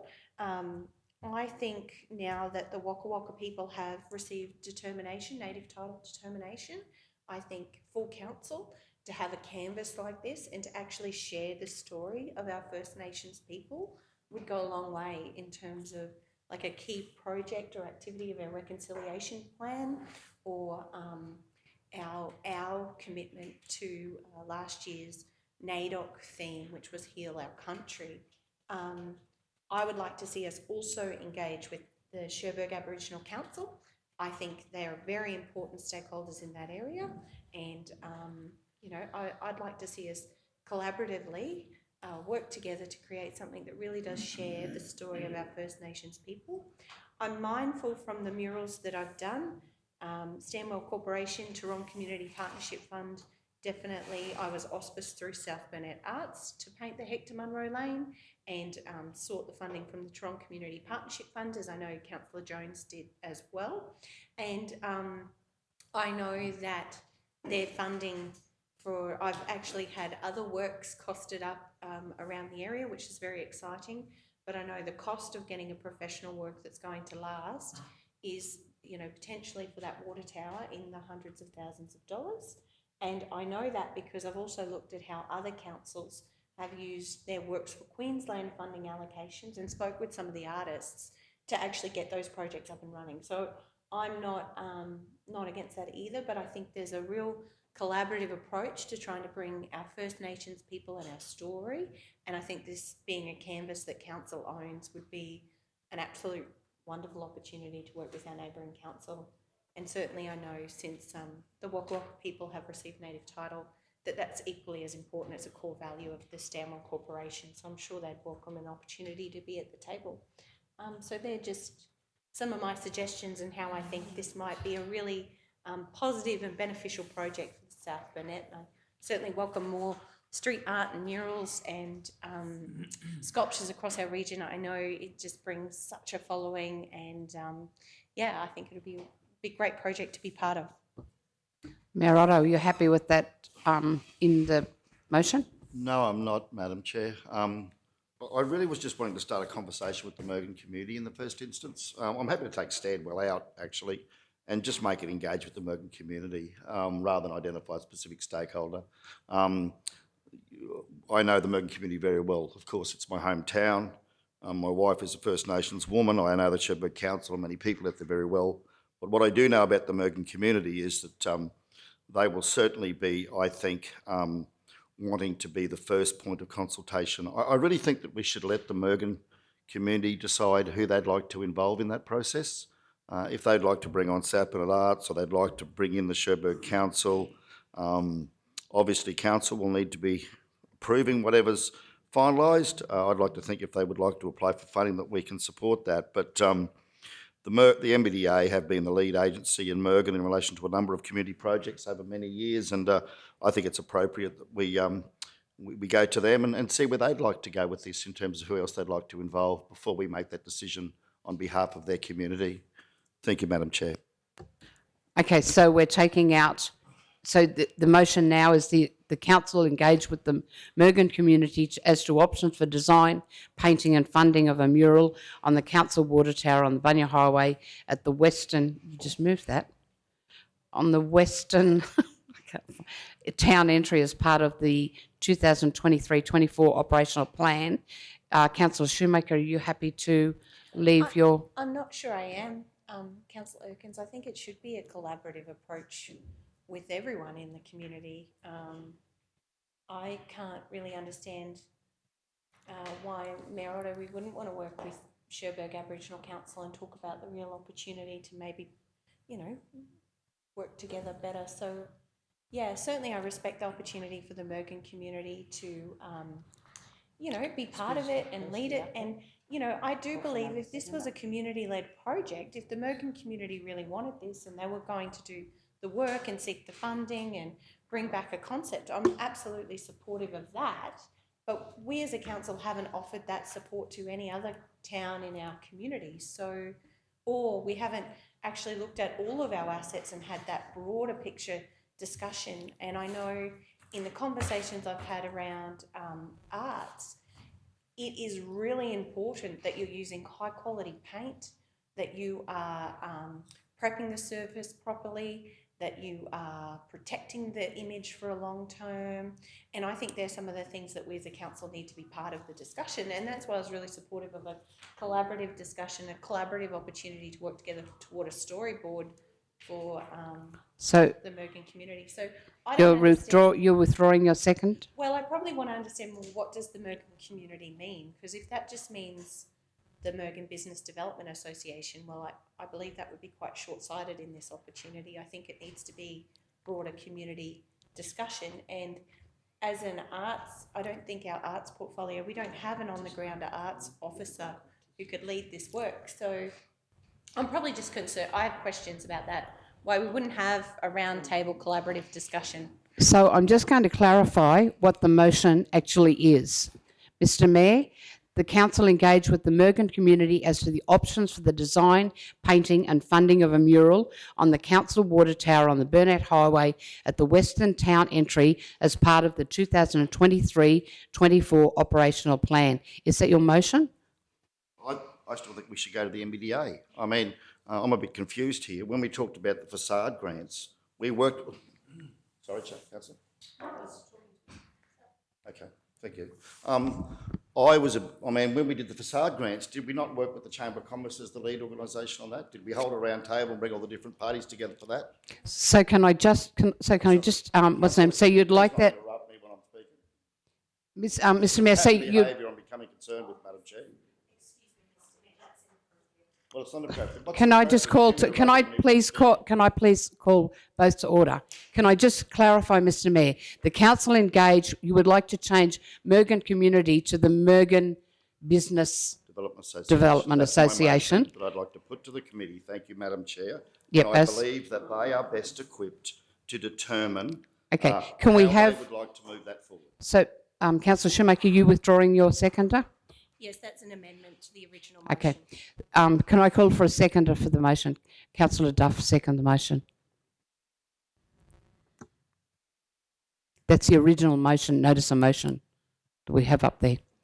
Okay, councillor Potter. Yeah, okay, just a couple of questions. So you've got in here, so we've taken out the budget issue. Because there was, you were talking about having this taken out on some of the budget for the 23-24. Was that in there before, or have I missed something? Consideration. That was in the changes. Okay. Rightio. Madam Chair, my original motion was as part of the 23-24 operational plan. Thank you. Yeah. So my concern is that putting something in the forward operational plan that we actually have no idea of the price of, and are we actually paying for the whole of the, my concern is we're putting something in the budget that we actually have no idea of pricing. Because we've got the budget coming up in 2 months and we just don't, I can't see us having a price or anything like that before then. I do have some other ideas of what we could do with the Mergen community if you want to involve the whole community by way of competitions and things like that, whether it's through schools and the community and things like that, because I believe that way you are involved in the whole community. They all know exactly what's going on. And I think something like an art competition with murals they want to see on the silos would be a great idea. If anyone's ever seen the one at Mundubra, the water tower at Mundubra, it's just a beautiful landscape scenery and it's absolutely gorgeous. But I do believe that we do need to work with the Mergen community and possibly the Mergen Business Development Association. But as I said, my concern is putting something in a budget when we actually have no idea, considering the budget is so close. Thank you. Councillor Henson. Thank you, Acting Madam Chair. Yeah, look, going around, the water tower I think is a great idea, without a doubt. I just have a question and concern. We've, in chambers here, probably some years ago, we talked, am I correct in saying that in the 10-year plan we have a major development or major infrastructure works on water in Mergen within 10 years? And the reason for that question being, in the event that we see this water tower be developed with a great mural on it, the condition of that tower, and there would be any effect on that tower in 10 years' time when we did major works with Mergen's water infrastructure. Yeah, through the chairs. My understanding is the forward works that we have there, councillor, in relation to a treatment plant. Just one of the things that would come up, obviously there is some infrastructure on the tower. In Mergen we've got telecommunications and those sort of things. If a project like this was to proceed, we would just work with that community, or with that organisation to manage that infrastructure. And I suppose the big thing there is we wouldn't be Robinson Crusoe to have infrastructure on top of a roof with the mural. So I think that they'll be able to work around that. But to answer your question purely, I believe it's the treatment plant. Yeah. I'm not expecting works on the tower. If that has changed, I'll definitely come back to the chamber. Happy to take that on board. And I guess then I allude to the condition of the tower as to any further works or structural condition of it, I guess, but fully supportive of the idea. I just hate to see, and I would assume that tower has got some age on it. Would be quite historical, but yeah, look, supportive of all these things. It's just a concern in 10 years' time as to what might happen there, that's all. Through the chair, I can just confirm for the chamber that we don't have forward works planned for the tower. Councillor Jones. Yeah, thank you, Chair. I don't think the intent of the Mayor's motion here is to get anything happening today. I think for me personally, I think the only role that the council has at this stage is to acknowledge the fact that we would be prepared to have the tower painted, and listening to the information, there's no worries about that. Could I just suggest that on this particular motion, Mr Mayor, if you're happy, just to change the rearrange the words. If you had that the Mergen Business and Development Association engage with the Mergen community as to options for the design, painting and funding of a mural on the council water tower on the Bunya Highway. And like, obviously it's not going to be a council role to fund that, so I can't see why we would be considering it in the 23-24 operational plan, because this particular project will cost a lot of money. Your scaffolding and safety structures and all that alone would cost you an absolute mozza to get up to the top and all that sort of stuff. So that immediately puts it out of the 23-24 budget or any operational plan, I think. Fully supportive of this, but as you've identified, the Mergen business place up there, they should lead the community engagement with the Mergen community, and they need to work out what they want, source out options for funding and all that sort of stuff, pricing and all that sort of stuff. Council certainly, in my view, would, if they put in an application to funding grant opportunity, we'd certainly write a letter of support and that sort of stuff. But yeah, just wondering whether you'd consider that, because at the moment, like you said, it's just for discussion. Something needs to happen. You need to get a plan, what they want to come back. So if you were to write that and leave council out of it at this stage, just saying Mergen Business and Development Association engage with the Mergen community as to options for the design, painting and funding of a mural on the council water tower on the Bunya Highway at the western entry is, yeah, as that. Just Mr Mayor, can I also suggest that if we had that the council support the Mergen community, the Mergen Business and Development Association, as to the options of establishing or organising. You know, I believe, as I said earlier, the other ones, I know with projects that we've had, it's been a community organisation driving it and then look to council to actually support it, whether, and for them to come back once they've got their ideas of what they want to do, for them to come back to us. I believe that's probably a better way, that we support them in doing that. But then once they have established what they want to do, where they're going to get funding, then they would come to us to support and give them permission to go ahead with that. I think we're putting the horse before the cart. Yeah, I think I'm completely misunderstood here. My apology, councillors. Well, I'm not talking about putting this in the budget. I'm not even talking about council funding it. I'm not even talking about council supporting or leading it. All I'm saying is that council engage with the Mergen community, the MBDA preferably, to start the process, so that in the 23-4, over the next 12 months, we have an officer have a meeting with the MBDA and say to them, would you like to consider doing a mural on the tower at Mergen? And if so, would you be prepared to lead and auspice that project? Or is there another body you think in Mergen should do it? And how would you like to frame that up? Not commit the council to supporting their design because we may not like it, not committing council to fund it, not committing council to put anything in the budget, not even do any work other than have a meeting with the MBDA to say, is this a project that you would like to take as a community and progress? And it may be shut down. So that's really all my attention was here, was to engage. So when I say in the operational plan, that was just to say that at some stage in the 23-24 year, we would have that discussion. That's all I'm asking for. yeah. And so it may be, as Councillor Jones is spot on, maybe we could say that council write to the MBDA to see if they're interested in. Well, Mr Mayor, before you, is it fair to say that you brought this motion to the chamber because you've been approached by it, so they're definitely interested?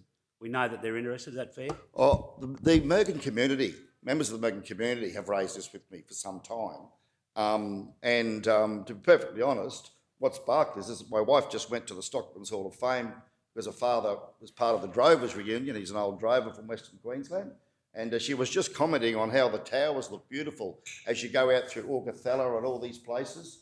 In fact, she did say how well all those Western towns are beautifully presented from a tourism point of view.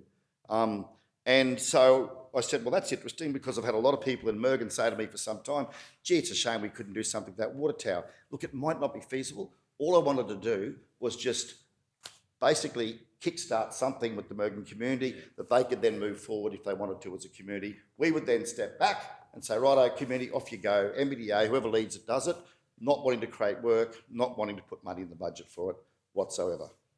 Yeah, right, I understand that. So this has just come out of left field.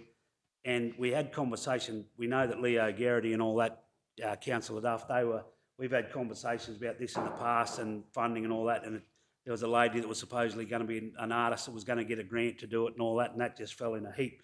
So we know that the people up there are keen, and they have addressed this in the past, look, the council approach, the Mergen Business and Development Association, asking of interest to engage, something along those lines, Mr Mayor, just to get the conversation started and let council approach them and put the ball in their court and let them take it? Yeah, that's the intent, Councillor Jones. You're pretty well spot on there. And look, that doesn't have to happen within the next 12 months. I just want to make sure that it happens. I only put 23, 24 in there because I'd like to see that we're not, that it happens within the next 12 months. That we at least have that conversation at some stage with them. But I'm happy to take the time frame out and just say that, council approached the MBA to see if they're interested in leading the project. So we're going to go with the first original motion and take out the time, the 2020, as part of the 23-24 operational plan. Right? So you're happy with that? I think that So would take be the- I think that would be an amendment, Chair. No, we're taking the whole, we're going with the original motion, the council engaged, so take that, you take that one out, I believe, that's what, Mr Mayor, we're going with the original motion, Mr Mayor, we've just taken out as part of the 2023 and 24 operational plan. Are you happy with that? No. Leave it, the first one. This, it wasn't that the first one? No. Sorry. The top one's good. So the council approached the Mergen Business and Development Association as to engaging with the Mergen That wasn't the community original. as to options for the design, painting. That's and an, funding. that's an amendment. That is not, that's what I'm asking, Mr Mayor, who put the original motion in, did he want to go with his original motion? Did you want to leave that as the original motion, withdrawing the operational plan? And if he wanted to do that, then Councillor Jones, do you want to move an amendment? To the original Yes. motion, Madam Chair. Yes. Okay, my amendment is as written on that screen, and that's what I'd like to put forward and seek a seconder. I want to second that. So the amendment is that the,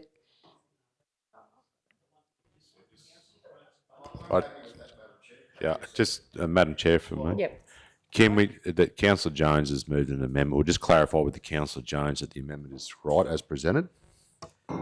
Yes, Acting CEO, that the council approach the Mergen Business and Development Association as to them engaging with the Mergen community as to options for the design, painting and funding of a mural on the council water tower on the Bunya Highway at the Western Town entry. I'm happy to move that Okay, as an amendment. can I have a seconder for the amendment? Seconded by Mayor Otto? Oh, sorry. Councillor Duff, would you like to speak? So yes, I am very happy with that, what Councillor Jones has put forward. The reason why I'm happy with it is because the Mergen Business Development Association, and this is what happened last time, was that they put forward the mural, and there wasn't broad community consultation. So I like the fact that we've got the approach to the business association to engage with the Mergen community. So that's why I think that wording is spot on. I also agree that we shouldn't get Cherbourg Council involved at this point. I do think that further down the track, but not right now, because it would be just because of what happened before. We need to let them lead it, but also send them a strong message that they need to engage with the broader community. And that's because they didn't tick that box last time, and that's where it fell over. they put it forward, but the community wasn't supportive. So I'm very, very happy with that. Thank you, Councillor Dove. Councillor Shoemaker. So I just want to confirm, we as a council would actually be leading the project, or we are providing strategic direction to the Mergen Business and Development Association for them to lead a project? The intent, sorry, through you. Yeah, just- Councillor Jones. The intent of my amendment, councillor, is the fact that council approach, so our staff, whoever's in charge of the water tower, would go down and or write a letter, an email or whatever, and say to the Mergen Business Association, are you guys interested in leading a community consultation program with the whole of the community with regards to design, painting and funding of the mural? Then come back and put a proposal to council for us to move forward, and that's where we would become involved and continue on and allow them, because at this stage, any mural project like this should be led by the community. It should be led and driven by the community. We support the role. When they come back to us with a proposal, that's when we can get involved. Staff can say, or whatever, then we can write letters of support to grant applications and all that sort of stuff. So that's the only role that I see the council taking. The Mergen Business Association lead this community engagement completely, and then come back to us with a proposal. Okay. Yep, no, I'm supportive of that. Thank you. Councillor Potter. Yeah, thank you, Madam Chair. Look, I do agree to this motion, and I just want to bring it to council's attention that when it gets to that point, we actually have a grants writer that could even help them do the grant writing. So that's council involvement there. Thank you. I think we've had adequate discussion on this matter. So we might put the amendment to the vote. All those in favour? Amendment's carried. The amendment now becomes the motion. Is that right? So any speakers? No, we'll go to the vote. It's carried unanimously. So we're down now to notice of motion 7.3 on the agenda, garden bed corner of Mackenzie and Brampton Streets, Wandai. It's a notice of motion from Mayor Brett Otto that he gives, the committee recommends to council that council remove the current shrubs and plants within the garden bed at the intersection of Mackenzie and Brampton Streets, Wandai, and plant appropriate low plants and flowers. Yeah, happy to move that. Thank you, Madam Chair. Can we have a seconder for that motion? Councillor Duff. Would you like to speak to your motion, Mr Mayor? Yeah, look, I'll be very quick here, Madam Chair. Just to confirm for council, this has gone through as custom requests on more than one occasion. The Wandai community is still approaching me to ask why it hasn't been done. The first round of feedback I got was that the staff didn't think it was necessary or that needed to be done. I think they were looking at maybe back trimming the shrubs back. Probably seek advice from our manager on that. So I'm not really sure of the detail, but all I know is the community are still raising it. So I've brought it forward on behalf of the community to get some feedback from the staff and see whether we can progress this matter. Thank you. Manager Peterson, would you like to respond? Thank you. Yes, through you, Madam Chair. Yes, we would need to go and investigate the type of plants. My understanding they are dwarf conifers, but I'm not sure what else is in this garden that is causing the issue. I did check with my supervisor. This garden has been planted out now for approximately 10 years. So whether the dwarf conifers are now at an unsuitable height, but happy to go and investigate and bring a report back to council. Can I make mention that that's actually an issue that comes up in Nanango a lot with residents who do complain that the trees affect their vision. But one of the things that I always look at is I've been through lots of other towns that the trees come right out. And one of the things that I believe it does is it makes traffic, they have to slow down because they need to be a little bit more careful. So just, I think there are two sides and two ways to look at it. So, sorry, Councillor Duff? Thank you. I think Councillor Henson was before me. Sorry. Councillor Henson. Thank you, Councillor Duff. Yeah, I must lift this up a little bit. I'm not sure. Yeah. Yeah, thank you. This has been a conversation in the Wandai community over a number of period of time, that's for sure. And I wonder, Mayor, if you would consider the council remove the current shrubs and plants within the garden bed at the intersection of the Mackenzie and Brampton Streets, Wando, and plant appropriate low plants. Perhaps would you consider, Mr. Mayor, that our Parks and Garden staff and perhaps a qualified person, and there's also a tree on that corner as well, up a little bit further, and on the other side of the street. But perhaps could I suggest that we look at whether they be removed or pruned accordingly on that Brampton Street, because there's trees, there's those conifers on the corner, and then there's a tree only a matter of metres just above that up Brampton Street, and there's a couple of trees on the other side as people traverse from the post office up to the doctor's surgery. Could I suggest that this motion, that we encourage our Parks and Garden staff and relative people to see whether removal or pruning is appropriate there? Mr Mayor, would you be happy with that? Do you consider that, Mr. Mayor? Oh, look, I'm not a landscaper, but I know what the community wants, and I'm just putting that forward. So I maybe need to go back to the community and see if that's what they're happy with. But I know they feel that the gardens are certainly not aesthetically pleasing. It's certainly not the tidiest looking garden.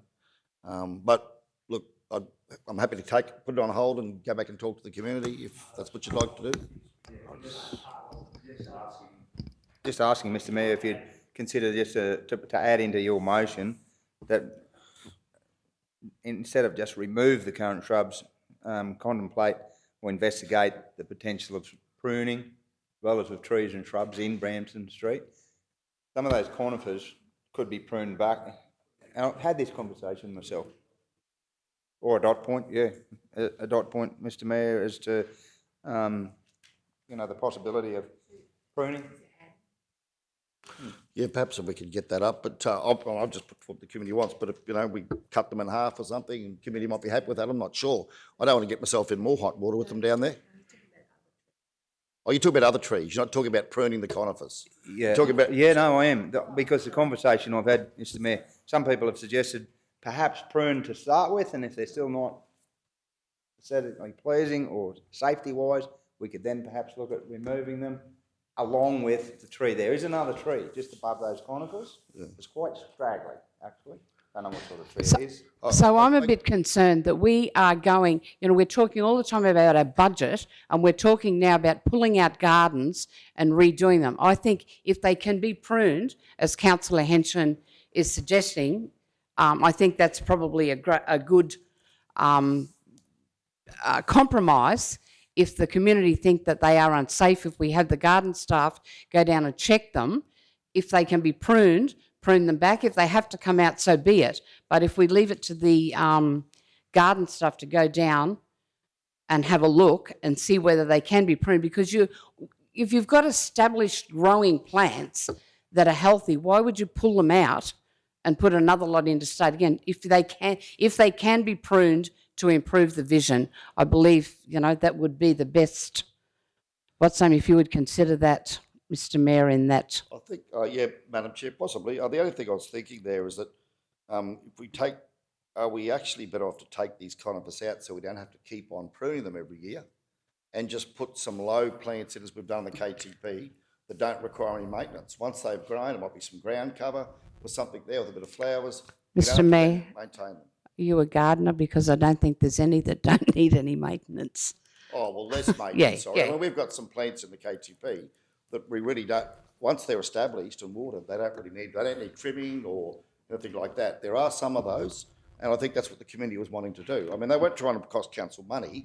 They were just saying, put something in there that's not going to need maintenance, that's not going to create a vision problem, and then it's dealt with and we can forget about it. So, but anyway, Manager Leanne, I don't know, what are your thoughts? Certainly support that. My suggestion would be that it is winter and we're not really keen in planting a whole heap of new plants going into winter with the amount of frost that we're going to receive. My suggestion is we can certainly have a look at the condition of the tree, how healthy it is, and whether or not we can prune some of these conifers back in the short term, with a suggestion that we may need to remove them and replant this area out with more appropriate species that are suitable to that area now that it's getting a fair bit of use down there, and certainly I'm happy to have a look at the other trees that Councillor Henshin has mentioned as well, because, yeah, we certainly need to make sure that some of those trees are not interfering with road safety, but also the buildings there in the street as well, whether or not they're touching the some of the facades there. So happy to have a look at those trees at the same time. Councillor Yes, Henshin. thank you, through you, Madam Chair. Yes, and with the conversation that was brought to my attention with people that go to the post office and then traverse up that other side of the footpath, there's a couple of trees there as well. So look, if councils while they're there can look at Brampton Street in general, yeah, and take that on board and see whether something can be done there. Thank you.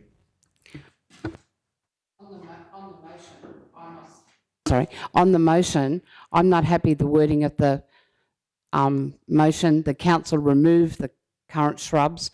I believe investigate the options, not remove them.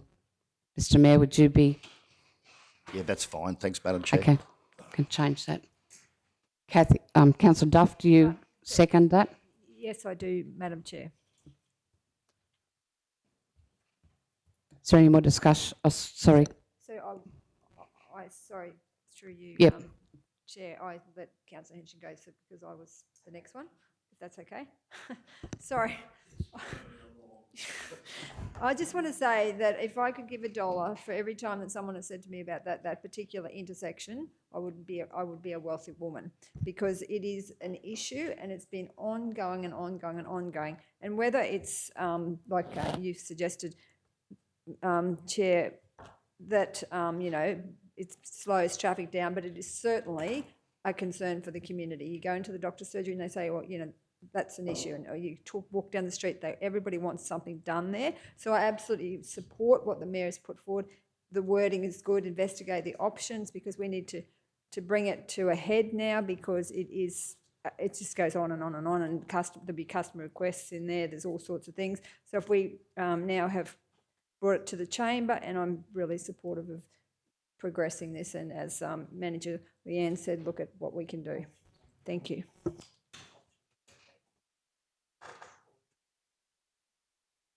Sorry, I'm just clarifying that what I asked for that change to be were the options on the current shrubs, not the options to remove, the options, and then leave it to the staff to investigate. You were happy with that, Mr. Mayor? Oh, look, with all due respect to staff, I hope it's taken seriously. I mean, I've asked for it to be investigated before, and the report came back to say, no, we don't believe there's anything that needs to be done. So as long as it's going to have some teeth and see some action, because I am basically tired of fielding requests from the community. I've got other things to work on than having to have this issue brought up time and time again. So the thoughts behind your motion is that you want that area made safe for traffic. And I think, so the council investigates the options to trim or remove the current shrubs.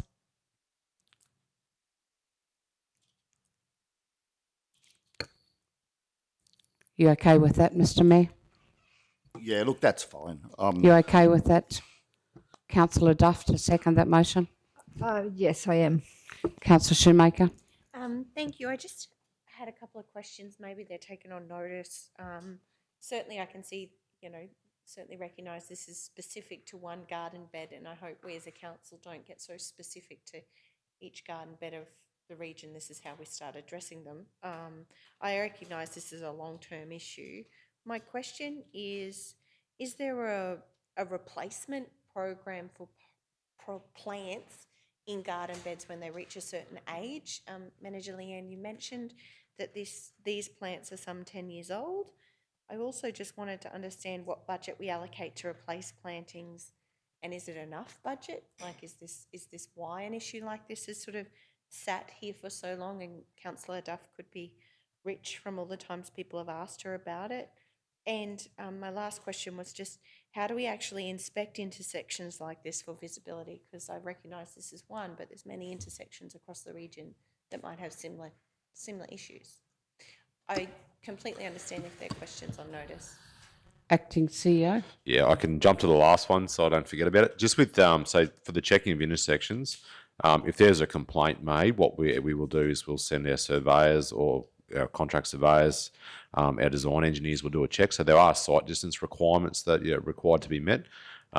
If they're unable to be met, we will either take action or put controls in place in some of those areas. So, and by site distance, I mean is similar to a give way sign or a stop sign. There's different distances that you have to be able to see as a motorist. So we will check the standard that that intersection meets. So I'm not aware of a site distance complaint there. That's not to say there hasn't been one made previous to my time. We're happy to follow up if that intersection has got a site distance issue. So, and we'll flag that for James and his team. I'll let Leanne answer the other questions, Councillor, if that's okay. Thank you for the questions. We would have to take that on notice. We don't have detailed plans. We don't have the resources to be able to pull those sorts of plans together in terms of inspecting those plants and then working out a replacement program, and whether or not we have adequate budget depends on what sort of replacement we are doing. We have those formal gardens that we do replace. So there are formal gardens in each town that are replaced with flowers for different events. So, you know, like just recently Anzac Day, there were certain gardens planted out especially for Anzac Day. So, but in terms of something like this one, we wouldn't have a replacement program for these types of gardens. And certainly whether or not we have adequate budget, it's something that we'd have to investigate and bring back. Yeah, thank Just, you. I can answer one of the questions about the age. Conifers live, apparently a quick search, between 30 and thousands of years. I love how your green thumb comes out every meeting, Councillor Ergens. Yeah, I do think, I certainly recognise this is an issue and certainly wouldn't want any motorists or anything having an accident in the area. But I do think perhaps there are some learnings that we need to consider as a council as to if it hasn't been resolved and there has been so many customer requests. I'm actually asking questions about, well, what are some of the reasons? And is it because our staff simply don't have the budget, the time, the resources? Is it because we've inspected it and deemed it safe? And if so, then how have we actually gotten back to those people who have raised those concerns? So I don't know, I just think always these things, maybe there's an opportunity for us to learn. And yeah, I think maybe it sparked for me some thinking, some broader strategic thinking about, well, maybe there are other garden beds with the same issues that need to be considered, and maybe it's a bigger program into the future that we need to fund. So Thank you, Councillor Schumacher. I think the matter's had adequate discussion. Would you like to close? Yeah, just right of reply to clarify a couple of things. This is a garden of significance. The Reserve Forces Day March, Manager Leanne starts in front of this garden. So I would suggest if we're doing that for Anzac Day, Wondai is the only town in, I believe, Australia that still holds a Reserve Forces Day March. It's very important to the RSL sub-branch. And I think that's another reason why we should pull out the conifers and put some nice flowers in there, because I know it's a significant part of town. The march does start there, and I think it's happening, Councillor Duff, in July. So probably not a good time to do it now, but maybe for next year, because of the winter planting. But look, if we could see something happen here, I think the community aren't asking for a lot, but they'd like to see something done if we could. Thank you, Manager. Okay, we'll put the motion to the vote. All those in favour? Motion's carried, unanimous.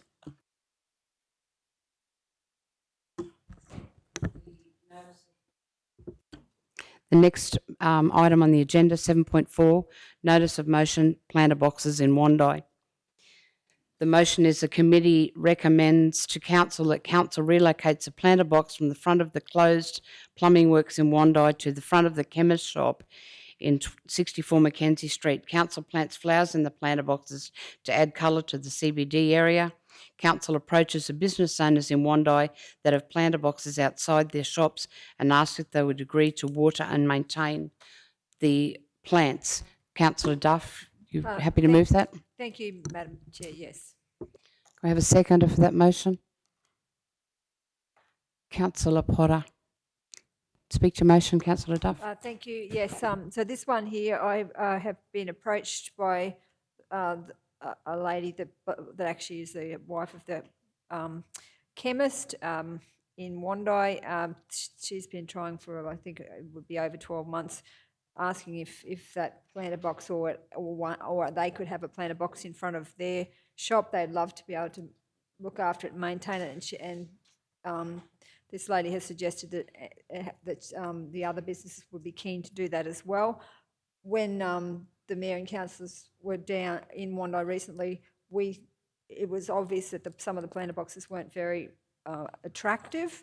So as they do in Proston, the community are very keen to look after those planter boxes. I just think and even if we can roll that out right across our region, wherever we've got other planter boxes, I'm quite sure that the business owners, if it's in front of their shops, would be keen to look after those planter boxes. So, yeah, but just that one, I've got an email back when I sent that through early in March to Manager Leanne about the planter box.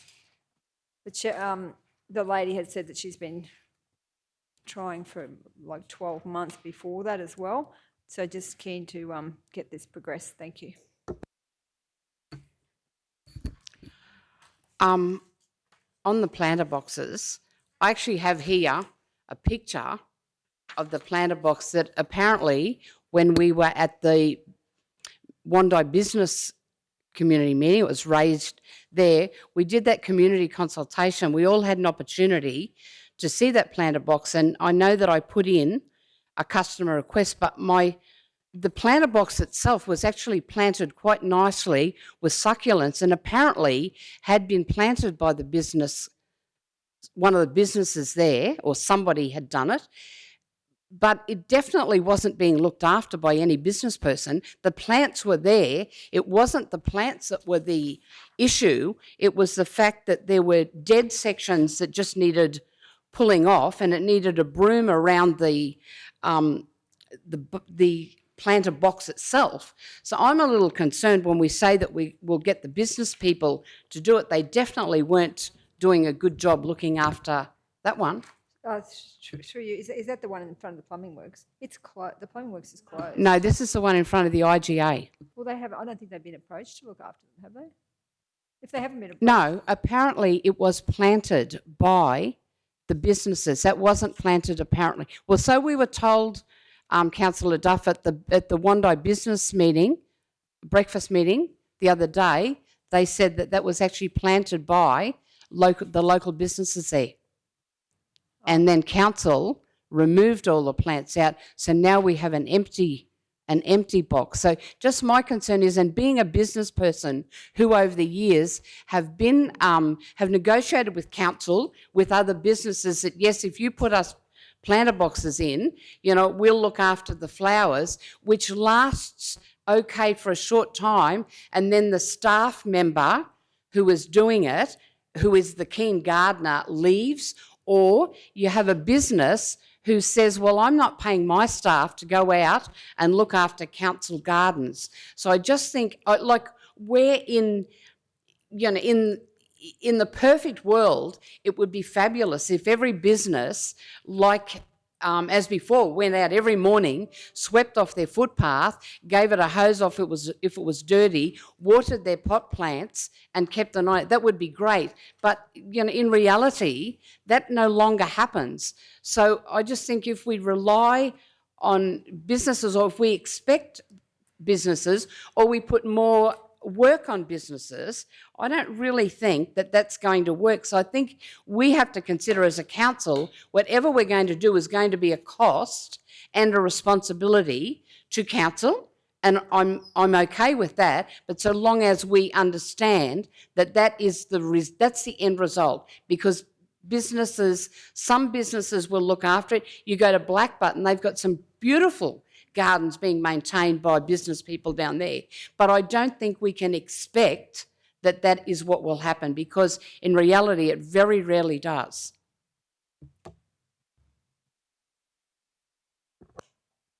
Thank you. That must have been a speaker against my motion. Councillor Potter. Yes, thank you. I'm concerned that planter box has been where it is for so long that the base might be completely gone.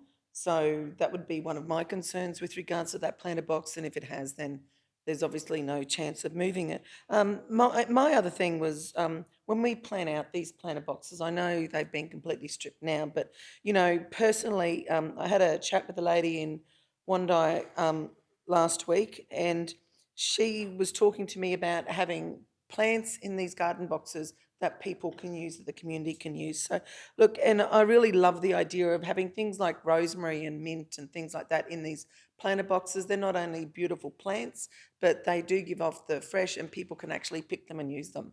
So I personally would love to see things like that in these planter boxes.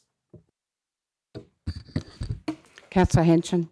Thank you, Madam Chair. Through you, I'll just bring to Council's attention the Parks and Garden staff do a wonderful job with what they've got to work with across our region. The gentleman along Haley Street has taken notice that our Parks and Garden staff have gone to those beds there along Haley Street to only several hours later have a vehicle turn up, rip those plants out and take them back to their own private residence to put in their own gardens. That's seriously disappointing. I would hope in the event of business owners looking after their own or those planter boxes, you would be quite distressed if you had a beautiful garden out the front of your shop and someone came along 10 o'clock that night and decided that they wanted them in their garden beds. Our Parks and Garden staff have to deal with a lot of that across our region, which is very disappointing, but that's not happened once, it's happened multiple times, unfortunately, in Wondai. So as much as I support the motion, Councillor Duff, I have concerns, as Councillor Erkins has alluded to, Madam Chair. In the event of them not being looked after, they'll become untidy and become another issue for our Parks and Garden staff. Thank you. Councillor Shoemaker.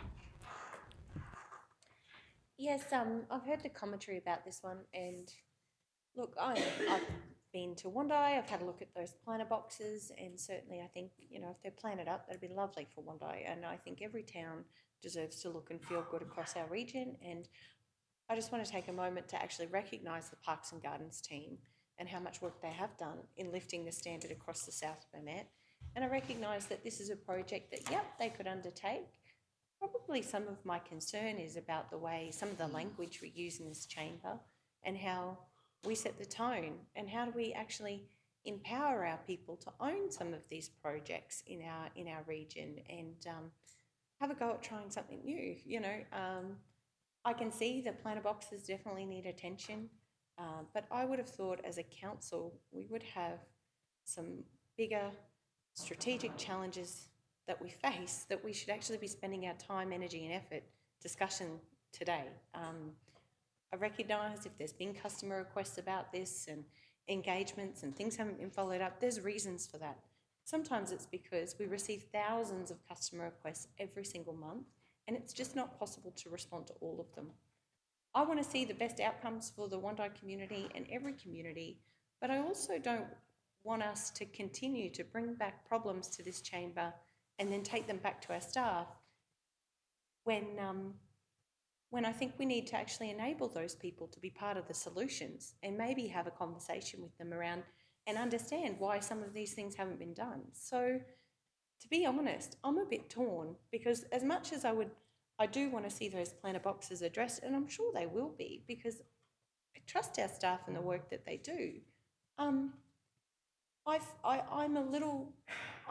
little bit torn about whether I should support this because I worry how many other motions of this nature keep coming forward, and are we as a council really focusing on the systems, the processes, the budget, the things that we as councillors should be focusing on so that these things don't happen? I'm not going to support this motion today, not because I don't want to see the best things for Wondai, but because I feel that this is a waste of our time and energy working on issues like this when we've come together in this chamber today to actually with some big issues on the agenda that need addressing. I think we need to empower our people and congratulate our Parks and Gardens team because the Wondai Township is looking amazing. It's absolutely looking amazing. I was there for Anzac Day. The street was beautiful and people actually commented to me. I was proud because people commented how beautiful the town looked. I'm not going to support this just purely on my thinking that this seems quite petty for our council to be sitting here debating for time and time on end when we've actually got some big picture issues to address. Gerardo? Yeah, we've had this discussion before, haven't we, council? I don't think it's petty to the people of Wondai. I'm not suggesting that this is the forum by which we should even be addressing these issues. To be perfectly honest, as I reach the end of my term in this council, I'm still absolutely confused as to what I do when I consistently put in customer requests on behalf of the community and then there's no action. I don't think Councillor Duff is criticising the council, Parks and Garden staff, councillors. I think she's just asking that we put in place something that could work well for the community. You know, when these motions come forward, we often then get into debates about whether we are supporting or criticising the staff. I think we're off topic. I mean, this isn't about this. This isn't the fault of the staff. No one's saying it is. They're doing a magnificent job and they've lifted the standards significantly under the term of this council as part of our corporate strategic plan. And I think everyone that's been involved in that, we had previous manager Watt, he did a lot of work to bring up the standards and now Leanne's continuing on that work. I think our staff have responded to our strategic direction to focus on Parks and Gardens, and well done. I don't think Councillor Duff's directing this to the Parks and Garden staff. She's just asking, can we do something collaboratively with our community? You know, let's have a bit of faith in our business owners. Maybe if we actually work with them and ask them and say to them, look, would you mind looking after these if we plant them? They might actually do that. And look, honestly, I'll just put a question on notice today, can I? What does one do as a councillor when you become frustrated that you're putting in customer requests, you're going to the senior management, you're having to constantly field questions in the street as to why something hasn't been done? What does one do? Can I put that as a question on notice? What does one do? Because at the moment, the only thing that I've got left in my toolkit for the community is to bring it to a committee meeting. I don't want to take up your time with these things. I don't think Councillor Duff does. But Mr Acting CEO, can please someone tell me, what does one do in this situation when you're trying to be accountable to your community and give them answers, and as their representative, they elected us, what do you say to them? Where do you go? I'm absolutely confused. I just don't know, sorry. Mr Acting CEO? Through the chair, I'm pleased that the CEO is back tomorrow. To answer your question in pure, Mr Mayor, you're entitled to bring a question, notice of motion as you have. As far as answering as a question notice, it's probably a subjective thing, I suppose. So you're using your rights to bring that as a notice of motion, which you have. So that's the pure answer. Councillor Potter? Thank you. Look, I just think there should be a bit of a change in this particular motion if Councillor Duff agrees to it, so that council relocates the planter box if suitable, or because I think there's two around there actually. Isn't there two in front? Oh, is there one? Okay, so if maybe the planter box, if still usable or suitable. I'm not too sure of the wording there. I'll probably go with Manager Leanne on that one. But I'd also like to change plants, flowers, but maybe / herbs, because I do believe things like rosemary and things like that, because they do actually help with the bugs in the gardens and things like that. So maybe we could do flowers / herbs or something there, if that's suitable to Councillor Duff. Absolutely, thank you.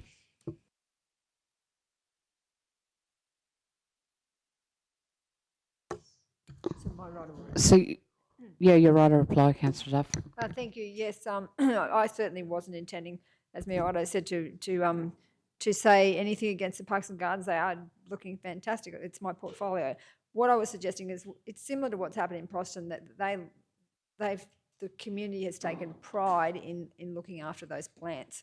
So I think it's something that we could talk to the Wondai Business and Development Association about as well, because it's council and community working together. So the Parks and Gardens staff, as have been suggested, are under the pump. If we could empower the community to take ownership of looking after those planter boxes. I think that that would be a good news story if we could do it right across our region, but start in Wando and see how that goes, because Proston is a good news story. And yeah, and the other thing is that I agree with Mayor Otto that I think, like Heather Phillips, like she is the wife of Mike Phillips, who has owned that chemist shop for forever, and he keeps that chemist shop going year in, year out for the community of Wandai, and she has been asking for that planter box, or if not that one, some planter box in front of their chemist shop for the best part of over 12 months. And so I'm thinking, well, I've sent it through, what do I do now? So that's why I brought it to the chamber. It's the same as Mayor Otto, like, where do you go with these? If someone like Point of Mrs. order, Phil- Chair. Can we just stay on track and go to deal with the motion at hand and vote on this, please? Well, that is the motion at hand. I'm talking Yeah, about. well, no, I don't believe that you're on track. The We're chemist- talk- I've we're got go- Yeah, that's good. It doesn't stipulate anything here about the owner of the chemist shop or anything like that. Yes, it They're does. just they're asking for a planter box to be put in front of their councillor. We don't need the history behind it. We just need to deal with what's at hand. Point number one is in front of the chemist shop. So it is point number one.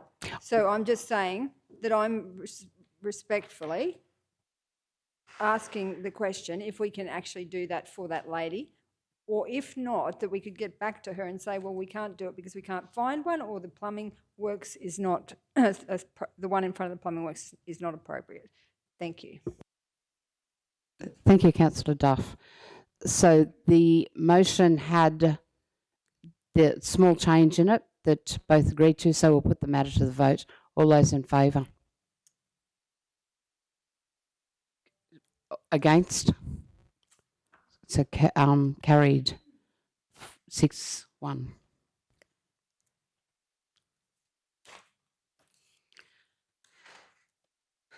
So the notice of motion, 7.5 on the agenda, on page 80. Councillor Duff has a notice on motion that the committee recommend to council that council pressure clean the CBD Nanango footpaths, clean around the bins and do an extra special job with the parks and gardens in preparation and prior to the main event on the 10th of June 2023. This is for the Nanango 175-year celebration. Council provide a marquee to sell merchandise, and that we ask staff if anyone, is there anyone who would like to volunteer to sell memorabilia for the committee. Council provide a full bin service for the day in consultation with the committee. Council put some planter boxes with bright flowers in the streets to add some colour to enhance the streets for the celebration as requested over a number of years. Do we have Councillor Duff moves that motion. We have a second, Councillor Potter. Yes, I was at the NATTA meeting and it was raised, and Councillor Erkins was there and Mayor Otto, and it was, as Parks and Gardens portfolio holder, I said that I would bring it forward to council, and that's why I've put forward the wishes of that committee today in preparation for that celebration of 175 years. So, yeah, just wanting council to support that particular centenary, because it's an amazing milestone for Nanango, and just wanting to support Councillor Erkins in trying to get Nanango looking as beautiful as it possibly can be for their celebrations. Thank you. Councillor Jones. Yeah, thank you. Through you, Chair. I don't disagree with anything here. The old planter boxes are big on the agenda today by the looks of it, and I don't disagree with that. We can put some colour down there. Are you asking for that to be permanent, or you just for that day?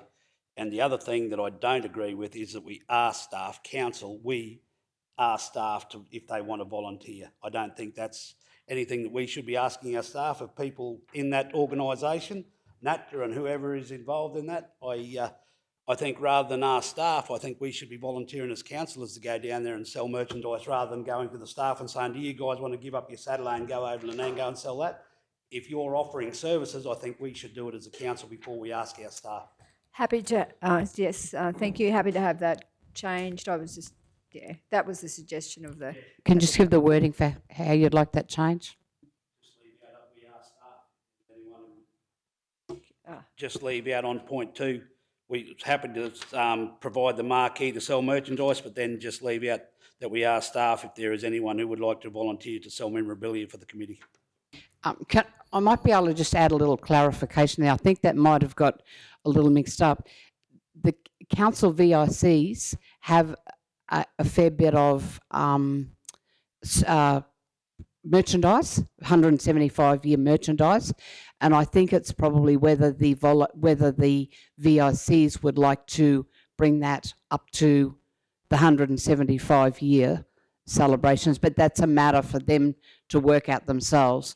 And I do know that I'm pretty sure that the NAPTA organisation, but who have 175-year medals and 175-year calendars, would be very appreciative of any councillors who would like to come and sell merchandise. That would be fabulous.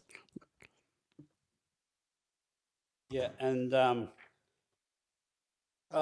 maybe considering the conversation that we had around Bacon Fest and the professionalism they showed in preparing a list for in-kind support and all that, maybe we could suggest that the same group, that they do exactly the same, because they've got a long ongoing process, and maybe if they put a list together similar to Bacon Fest, because I've got in talks with the South Bend Rugby League now, and hopefully it looks like that we may well have secured the 47th Battalion on the May long weekend next year.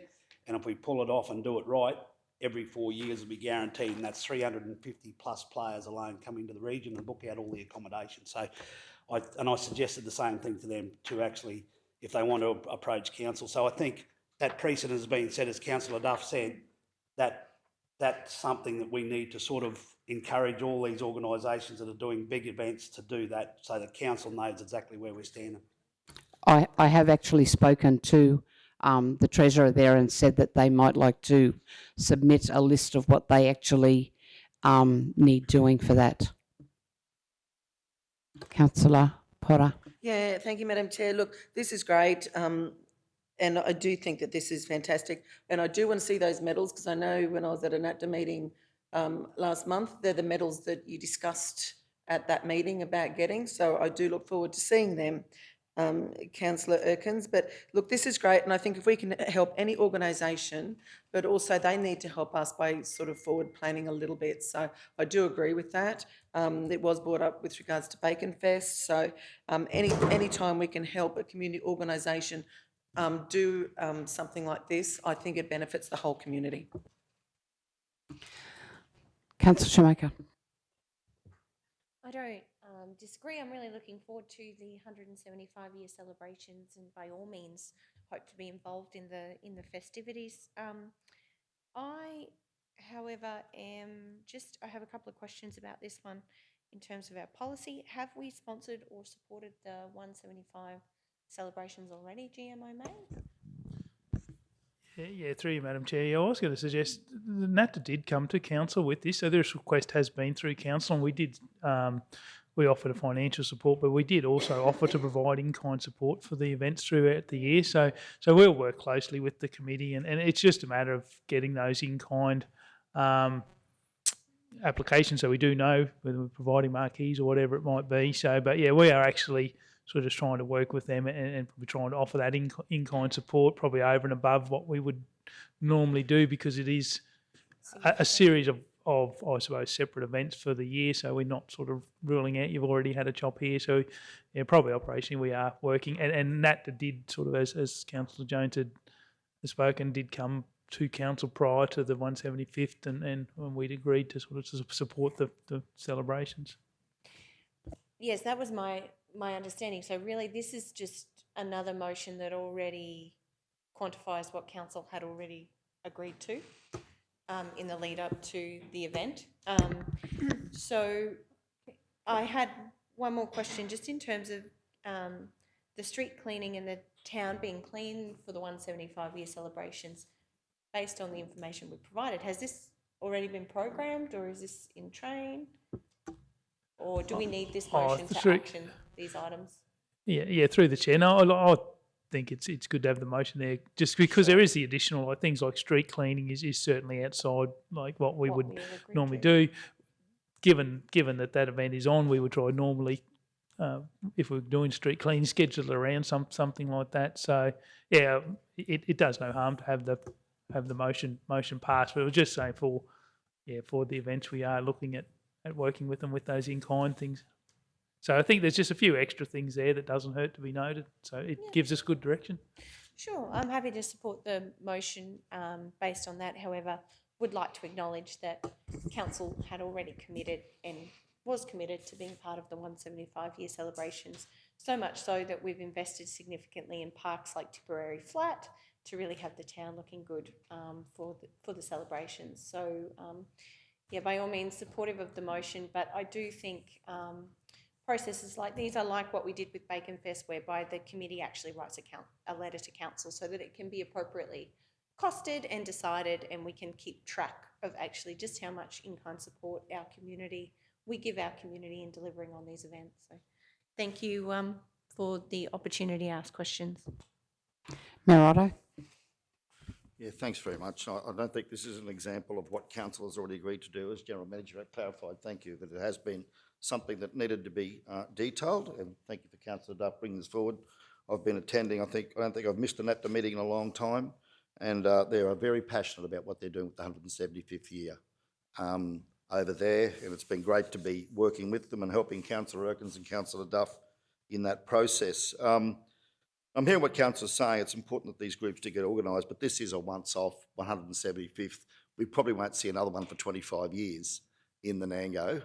That we'll have to organise. And I would also like to point out that the Governor will be in attendance, and Manager Leanne, the Governor, would also be attending the Reserve Forces Day, hence the garden. I'm sure she'd like to see that garden nicely. Just getting a plug in there. But yep, absolutely support this. I think it's really important we do this work for the good people of the Nango who are working so hard to make this a really special occasion for their community. Thank you. Councillor Duff? To close? Yes. I'll close, okay. Thank you. So, yes, absolutely supportive of this particular motion because it was about an event of the 10th of June, so that's the one event. I know that we did give a commitment that we were going to support the 175 years generally, but this was specific.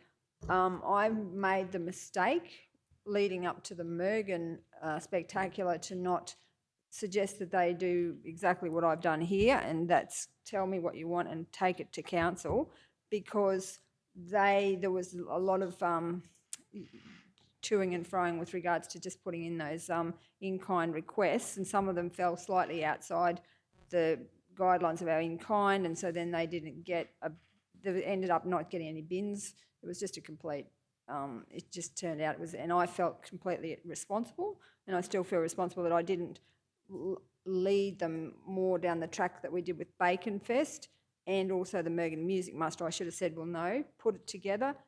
We'll put it through this process because then it's clear. It's outside that basic stuff. It's a bit more, and that's where the water gets muddy. So I'm keen to have this, because this is what the group on that night, this is what they said that they wanted from the Parks and Gardens side of it. So I'm keen to see this happen. The question about the planter boxes, maybe acting chair could answer that, whether they wanted, was that, I'm thinking that they want them, they've been asking for over a number of years. I think that's what they want to have permanently. I believe we did a walk around the streets with General Manager O'May. How long ago?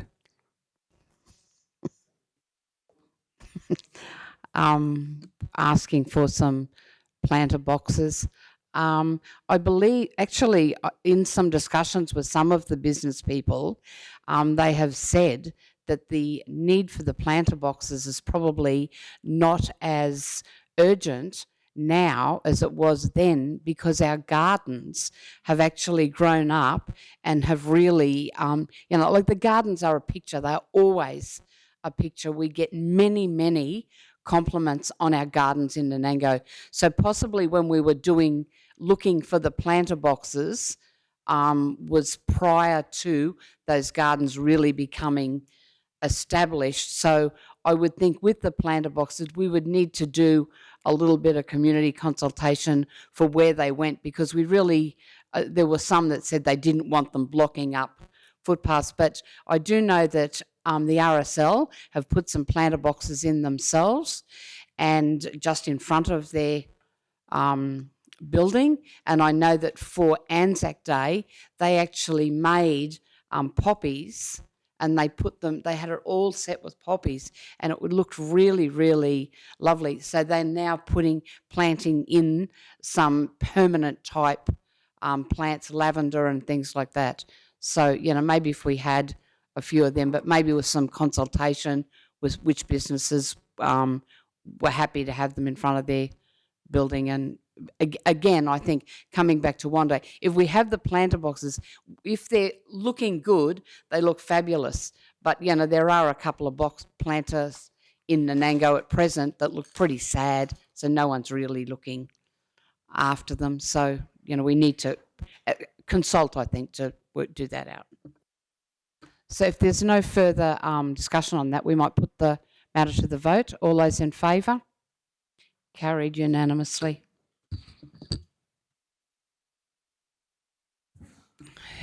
Councillor Henson. Madam Chair, I'd like to move a motion from the floor that the next item, 7.6, and the dump point for the Wandai Showgrounds, under section 254J, we move into the confidential section due to some possible conflicts and legal implications there.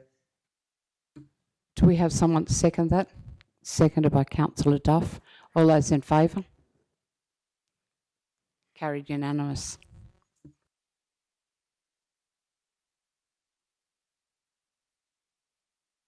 Yeah, so just to confirm for council, we'll pick that up in the confidential agenda, and Kim has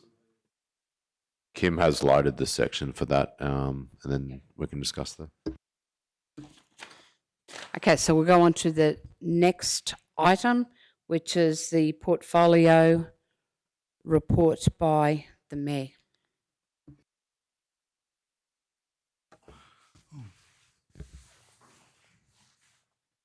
Thank you, Madam Chair. Okay.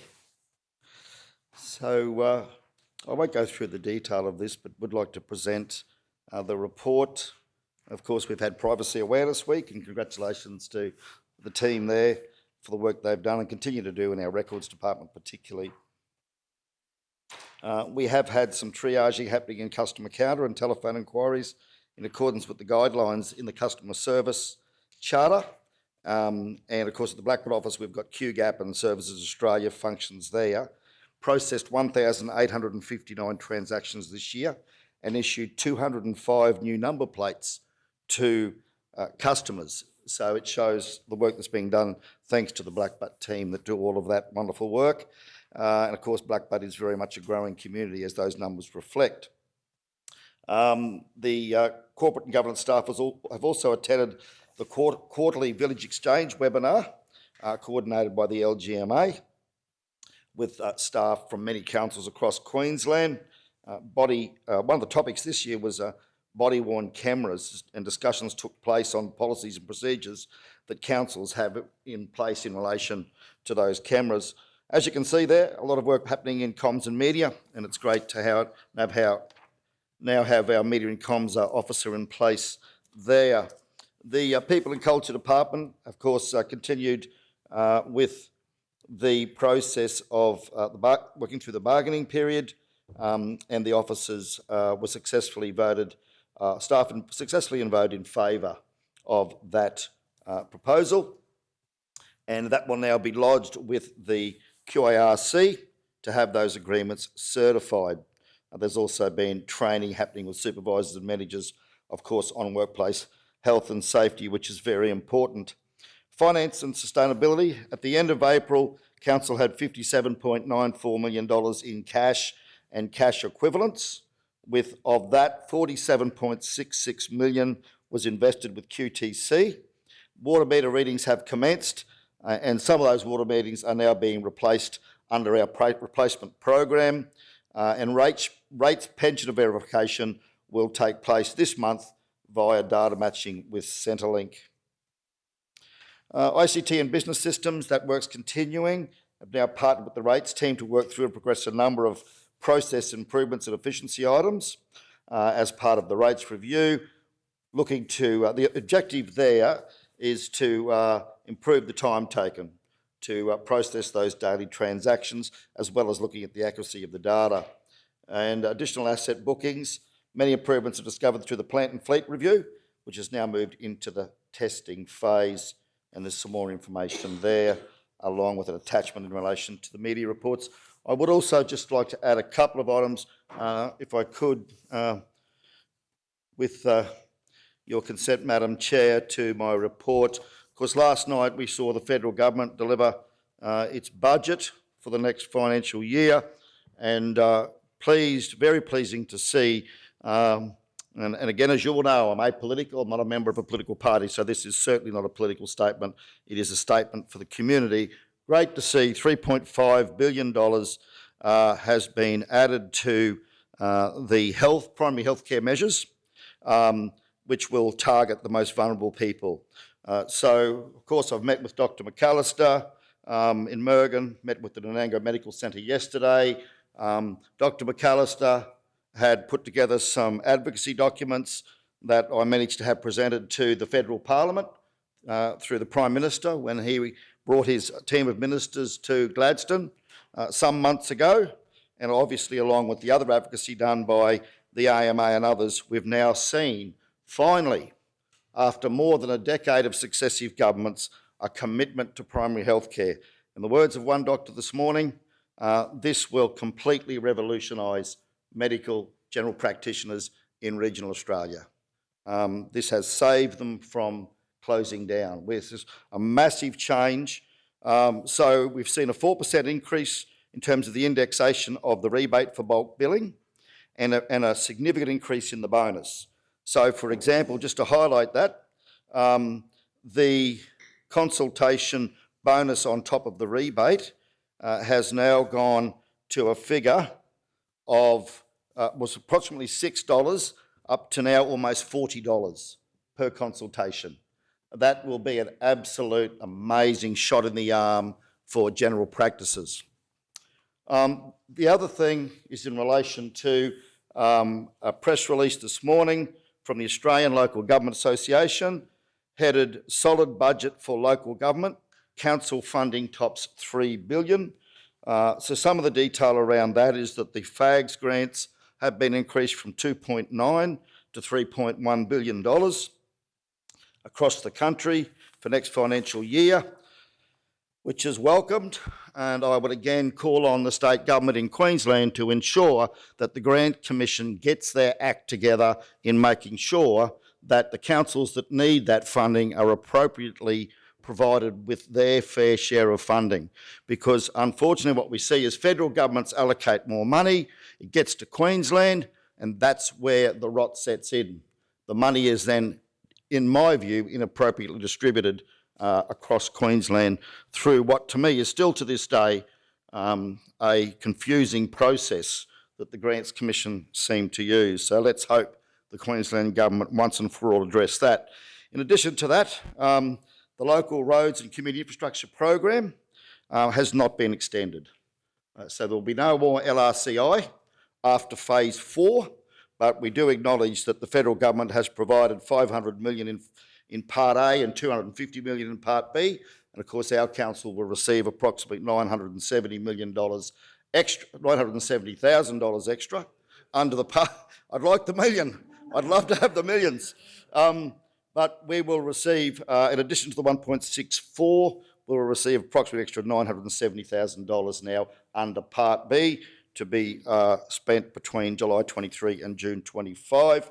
The LRC program's demise will be partially offset by 2 new urban funding programs, a $200 million Thriving Suburbs program and a $150 million Urban Precincts and Partnerships program alongside the Growing Regions and Regional Precinct funds. So we will wait and see what the definition of urban is when it comes to the disbursement of those funds.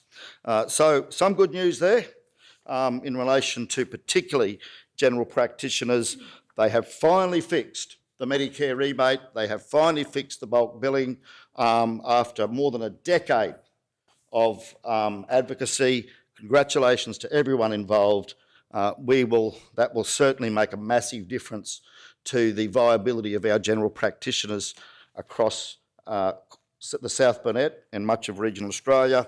They have also put in a number of significant investments into processes for attracting new doctors, for recruiting overseas doctors, for educating and training doctors, and grants for general private practices to apply for funding for equipment and resources, as well as a number of other significant programs. So great to see. I will say to the federal government on that particular point in the federal budget, well done, and we thank you for that. I now move that my report be accepted. Thank you, Madam Chair. Thank you. Do we have a seconder for that, Councillor Jones? Any questions? Councillor Duff? Yeah, I just wanted to follow up on what the Mayor said about the doctors, because he advocated strongly, and particularly I know he worked closely with Dr McAllister and the doctors from across our region that were concerned about the viability, and I know Dr McAllister was almost on just tearing his hair out, not knowing what to do. So I got a text from him last night at 9:32. Says, looks like the federal government has come through with something to keep us financially viable. And I just think that, that's like we can be doing star jumps across our region, because the doctors across our region are vital, because that those services that they provide, like everybody comes to a region because they want to make sure that we tick all the boxes, but health was going to be a big issue for us, with no support for the doctors in our regional communities, and now with all these incentives and finally the Medicare rebate being increased and all of that stuff, it's just a fantastic story for our region. And just wanted to thank the Mayor for, I know you worked really closely with Dr Mack and the other doctors to get that to progress, getting this happening. So well done, and yeah, we should have a party on this one. Thank you. Thank you. Is there any other comments or questions? So we vote to accept the report. All in favour? Carried unanimously.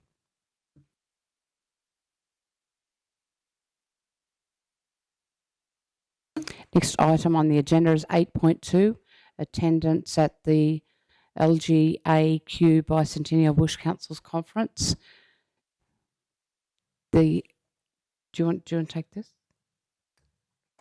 Yeah, through the chair, just for councillors' interest, obviously Councillor Shoemaker sent a notification she'd been invited to be a speaker at that conference the other day. We've placed the report on the agenda for council to consider her attendance, so I'll hand it back to the chamber. So someone like to move that we accept the officer's recommendation, Councillor Shoemaker attend the LGAQ Bicentennial Bush Councils Convention 2023 and accept the invitation to be a guest speaker as part of a panel. Moved by Councillor Potter, seconded by Councillor Henson. Councillor Shoemaker? Yes, thank you. Thank you, Council, for the opportunity. I did note, Mayor Otto, you kindly offered to relinquish your position to me. However, I certainly can see the benefit of our Mayor attending that event, and certainly don't wish to take your place. I think it's very important, in line with the issues that we've got, that you're there to be part of the advocacy. So by all means, I'm happy to use my personal development budget allocated to allow me to go to the conference. Yeah, I look forward to being part of the panel. Councillor Duff? Thank you. I'd like to think that's well done that Councillor Shoemaker's got a role at the Bush Council Convention. Just thinking, because I think there's 6 councillors and attending, and we did look at the price, and it was $7,000. And my thoughts were at the time that we should be sending councillors that have a role, and that's why Councillor Erkins and myself went to that Bush conference, was because we had a role. We both had a job to do, and So we send, I believe that and we've always done it, we just send delegates to address if we've got resolutions. But the other councillors, I don't think that we should send all of the councillors. I think that we should send the councillors that have got, that are going to speak to the resolutions, and the councillors, like, for example, now Councillor Shoemaker's been asked especially, but not the whole, every councillor, because I'm just concerned about setting a precedent, and that's not what we've done before, and I don't think it's, I'd rather see the councillors who were going to go because they enjoyed the experience. Councillor, I believe the matter's already been decided. Oh, well, I was just suggesting that perhaps those who are going, that they might, as Councillor. I understand what you're suggesting, but I think the matter has already been decided. They're booked in, and Okay, I'm Thank you. fine with that, thank you. Marotta? Yeah, thanks, Madam Mayor. Could I move an amendment to the motion then, if I could? You can. Yep, just have to work this one through, that Councillor Shoemaker attend. However, before I do, Acting CEO, have we enacted the resolution of council by making booking arrangements, etc., in which case any emotion that would seek to change that would not be appropriate. So I'm just thinking what I'm doing here on my feet. Just to confirm, I'll just check with Kim. We have booked, Mr. Mayor. So, Okay, can I then ask our executive leadership team? This is happening, I believe, in July. Is it July 23? And then we've got the LGAQ state one in October 23. So this will fall in the 23-24 budget. Councillor Shoemaker spoke about her professional development budget that's been allocated. Do we have a budget allocation for professional development for councillors for 23-24? And if so, how much is that? Thank you. if you just bear with us, Mr. Mayor, we'll have a look at what our nominated budget is. There is a CPD allowance for councillors in the policy, I believe, for learning and development. I'll take that on notice there, Mr. Mayor. Just in the interim, I'll just contact my finance team.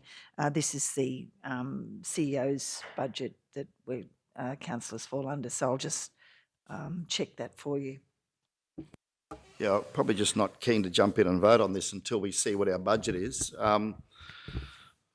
So this will mean that we'll go from 5 to 6 attendees at the conference and at the convention, the Bush Convention. And again, look, colleagues, I've heard, we've had this debate, but my conscience, I'm wrestling with my conscience on this. I've got to say, I know former Mayor Campbell had a system, I believe, where he had a spreadsheet where he rotated attendance at these things so that everyone got to go, but we weren't sending everybody.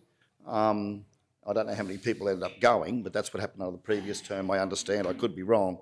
But I'm just a bit worried here, again, that it's not a good look, that we haven't even set the budget yet. Are we going to have enough budget to cover it? You know, we're going to send 6 to Bush, we're going to send 6 to the state, Gladstone. The state one's going to cost us $2,800. This one's going to cost $1,170 per head, per person. So, you know, we're talking $4,000, $4,000 per councillor in conference attendance in the first 6 months of the year. 6 of us, that's 24,000 gone. I don't know what the budget is. Doesn't leave much left, I wouldn't imagine. So, a bit uncomfortable about this. I'm absolutely, heard what Councillor Shoemaker said, I'm happy to step aside and not go. If that's what we've got to do to get the numbers down, I'm just not feeling overly comfortable with sending 6 of us out there again and again. As I said, October, we've only got 2 meetings after October. They're in caretaker. I just want to share that, colleagues, I'm just struggling with supporting the number of people we're sending to this conference. Thank you. Thank you, Mr. Mayor. I believe that, myself personally, I believe that councillors get, I definitely think I've got a lot out of the conferences that I've attended. I believe coming into council, nobody has any training really to come into council. I believe mixing with other councillors and getting advice. When you spoke before, Mr Mayor, about the murals that your wife had seen going out to Longreach, Councillor Duff and I stopped and took photos of those going out to the other Bush conference. We spoke to councillors out there on their different things that they had achieved for their regions. I think it's very good. I see money. I mean, I seen we had a report. We have a report coming in today about how much money and how much over budget we have gone on legal costs. And, you know, I think that maybe some of these attendants at conferences will learn a little bit more and be able to save a little bit of money on legal costs rather than be having to get advice on that for everything. But I believe myself that it is very worthwhile for councillors. I respect your opinion. If you wish to not attend in the to save some money for the community, that's all very well. That's your decision to do that. But I believe the matter has been decided on the bookings. I don't know how that goes with maybe replacing your place with Councillor Shoemaker, and that won't be any extra cost. Yeah, thanks, Madam Chair. Yeah, look, so I guess having thought that through, put an amendment there that accept and that Mayor Otto be removed from the attendees list. Before we go ahead, perhaps Councillor Shoemaker could take my booking, the accommodation and the registration, if that's possible, through exec services. I'd like to move that as an amendment. Thank you, Madam Chair. If I could just clarify too, with the last Bush conference that I went to, I did actually speak at that conference, but I actually went in replacement of Councillor Froloff, because she had already been booked, and I believe, Mr Mayor, that you had already been booked to go to it, and you were going to speak, so I actually spoke on your behalf. So there were originally, for that conference, there was Councillor Duff, myself, Councillor Otto, and I believe Councillor Henson also attended. So to send more than two, this is not a precedent. We have been sending more than two. The last one I went to, there was also more than two, and I believe prior to my coming onto council, there are also more. So I don't believe that it's something that we've suddenly started doing, and I do believe it is very educational for the councillors to attend. But I respect your view. So Councillor Potter, are you happy? Oh no, is that an amendment you're making, or are you just changing that? That's an amendment. It's an amendment. So do we have a seconder for that amendment? Councillor Duff. Just clarify his questions. I can just clarify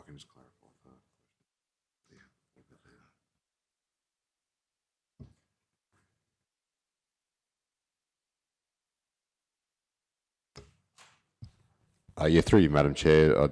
Susan will probably have the value as well, but we just looked in the current policy just for councillors' interest, and we did discuss this when it went to the general previously. Councillors have a CPD allowance of $31.20 per annum, and the Mayor has a CPD allowance of $6,900. Unless Susan, have you got any further? Thank you. Through you, Madam Chair, just in response to the Mayor's inquiry here. We have here 25,000 in the budget for professional development. There's 7,500 for accommodation and 3,000 for meals. The Mayor has 6,700 for professional development, and the councillors have $3,050 for their professional development. So that's for the budget next year. Thank you. Thank you. Yep, Mr Mayor, would you like to speak to the amendment? Yeah, thank you, Madam Chair. If I could. Look, I'm happy to not attend. I mean, I would like to attend, don't get me wrong, but I'm not going to be comfortable going up there knowing that there's 6 of us making a way up to the Bush conference. I mean, look, I feel that we're all adequately able to represent our council. I can't justify this to our community when our community's out there doing it tough. when we're considering rate rises, when we're facing a deficit that we still don't know where that's going to land. My conscience just will not allow me to do this. I'm sorry. If under these resolutions we've now passed, that means between the Bush Convention and the LGAQ State Conference, the total expenditure will be 1,170 plus 2,800. That's 3,970 per councillor when the budget's only 3,050. So that's $920 in excess of your budget just to go to those two. In addition to that, if anyone attending the ALGA National Assembly, then I believe it's in June next year, would have to be picked up in this budget. So there will be, you'll actually already be in the red.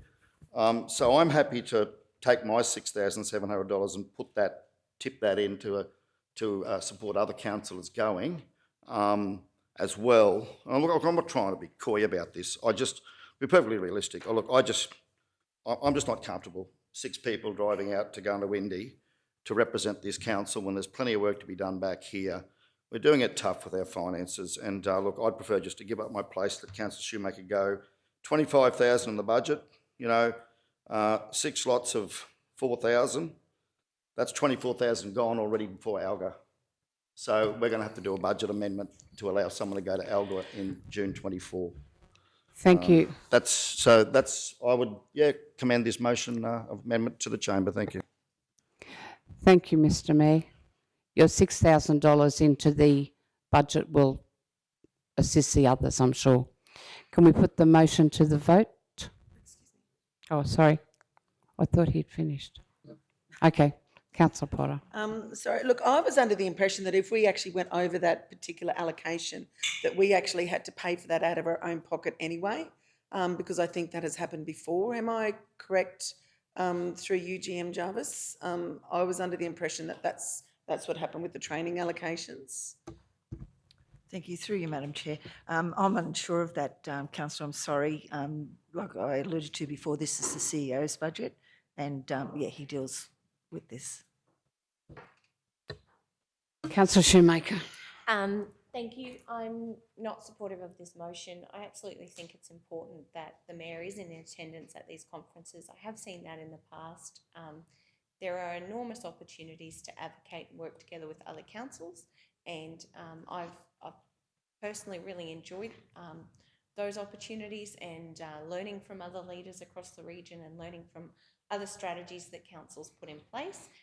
I'm not comfortable in taking the Mayor's position, and to be honest, if the budget, I'll do some homework of my own, and if there's not enough budget, I'm happy to chip in my own money. It wouldn't be the first time. Every time I do go away, none of the fuel, none of the food, nothing that I actually claim personally during the trip other than the ticket for the conference, like many of you, is claimed. So I'm not supportive in taking the Mayor's position. I thank you, Mr Mayor, for the opportunity, but I do think as the leader of our council, it's important that you're there and at all conferences and have spoken passionately. You have spoken passionately about going to these conferences, and I certainly don't want to deny you of that opportunity. I think it's really important that you're there. So by all means, I'm happy to pay my own way, and I'll investigate that with the CEO. It's his executive budget. I'll investigate that with him. That's not a problem. I do think it's a good opportunity to connect with other councils, and I think in light of the challenges that we faced, we absolutely need to take these opportunities to be tabling motions, to be learning, to be advocating, and to be working together with all other 77 councils across Queensland. So I think that's the real value the Local Government Association brings to our council chamber, and by all means, Mr Mayor, I'm not comfortable taking your position when, I recognise it's very important for you to be there. So I'm happy to work with the CEO to pay my own costs. Thank you. Councillor Henson. Thank you, Acting Madam Chair. Yeah, look, just for, I guess, the public's knowledge, the Bush Council Convention is only every second year, but because of COVID, they decided, the management committee decided, that they would hold and put it back in line with what they'd previously done. remembering COVID took away the opportunity for many of these conferences to happen. Hence, we didn't go anywhere, nor did we spend any money. Councillors in this chamber pay their own expenses on multiple things, be it travel expenses and food. We all pay our own. I'm sure any councillor here in this room would agree with me that is a fairly large cost out of our pockets, which we are all been happy to do for this council and for our ratepayers, which we all are. The benefit to the Bush Council, for myself personally, where I saw yourself, Acting Madam Chair, and Councillor Duff speak at that in Barcaldine last year. I had the opportunity myself to stand and ask questions about the foot and mouth debacle at the time, which was fantastic. Previously at the LGAQ in Mackay, I had an opportunity to talk to agencies at the trade fair, where still to this day our manager Tim Lowe in the water has taken that with our water storage facilities out at Gordon Brook Dam with options with that.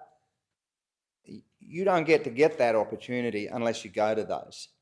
And Mr Mayor, personally I'd really like to see you attend the Bush Council conference, and certainly the LGAQ one, because having not attended in our term, and we do go, would certainly like to see you attend and help represent our South Burnett Council there.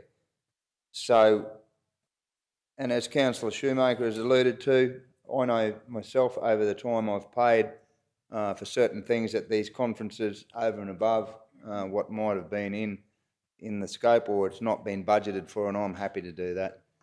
Thank you, Acting Chair.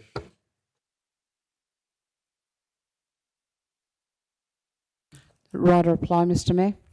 Yes, thank you, Madam Chair. Look, thanks very much, colleagues, for everything you've said.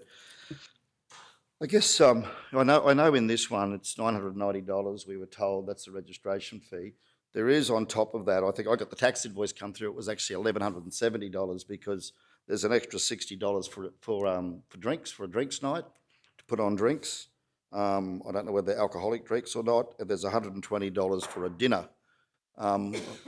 I'm just wondering whether the councillors would consider at least paying that part themselves. Look, I don't want to be overly precious about this, but I'm always extremely conscious about any spending on the public purse of this nature, and it does not rest well with me internally. So that might be something we can consider, but look, matter for the council. Thank you, Madam Chair.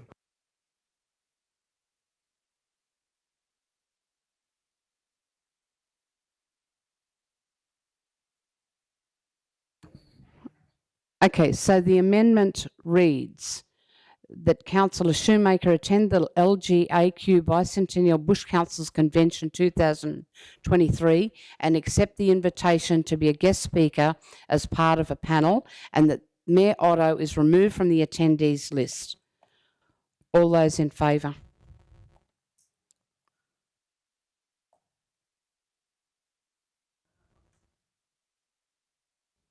So the vote is 3-4.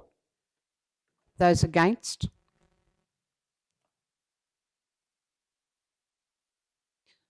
The motion is lost. The amendment is lost. We go then to the motion. So we go back to the original motion that Councillor Shoemaker attend the LGAQ Bicentennial Bush Councils Convention 2023 and accept the invitation to be a guest speaker as part of the panel. So we have speakers.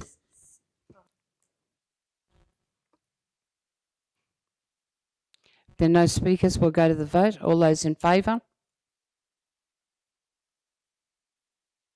All those against? The motion is carried 5-2.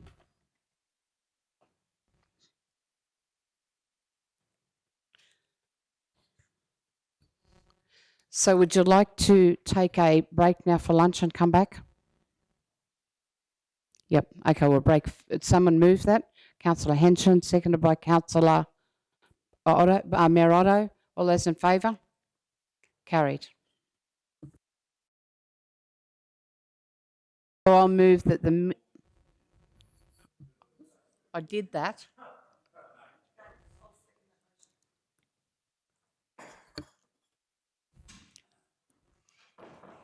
So all in favour of the meeting commencing? So I would just like to draw everyone's attention to the fact that when a councillor or a staff member is speaking, that we give them the respect and do not interrupt or make comment while they're speaking. Thank you. So the next item on the agenda is 9.1, the adoption of the South Burnett Regional Council Technology Public Access Policy Strategies 019 to General Manager Susan Jarvis, I think. Oh, sorry, Pete. Yeah, through you, Madam Chair. Yeah, so this is policy presented to council. So it is an existing policy we have that has been updated, hasn't been for a long time. So yeah, it basically relates to our libraries and where we are providing public access to IT, internet facilities. It just provides that that policy framework for that service. It's really just presented for council's information. If there's any questions, happy to take those. Thank you. The officer's recommendation, the committee recommends to council that South Burnett Regional Council Technology Public Access Policy Strategic 019 be adopted as presented. Can we have a mover for that motion? Moved Councillor Potter, seconded Councillor Henson. Anyone like to speak for or against the motion? There's no comments on it. We'll put it straight to the vote. Those in favour? Carried unanimously.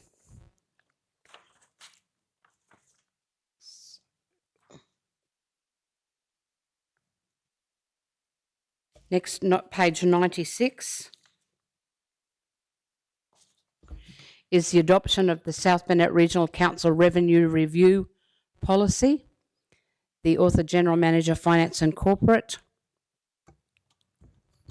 General Manager Jarvis. Thank you. Thank you, through you, Madam Chair. This revenue policy is being represented here with the changes requested from Council at the last Council meeting.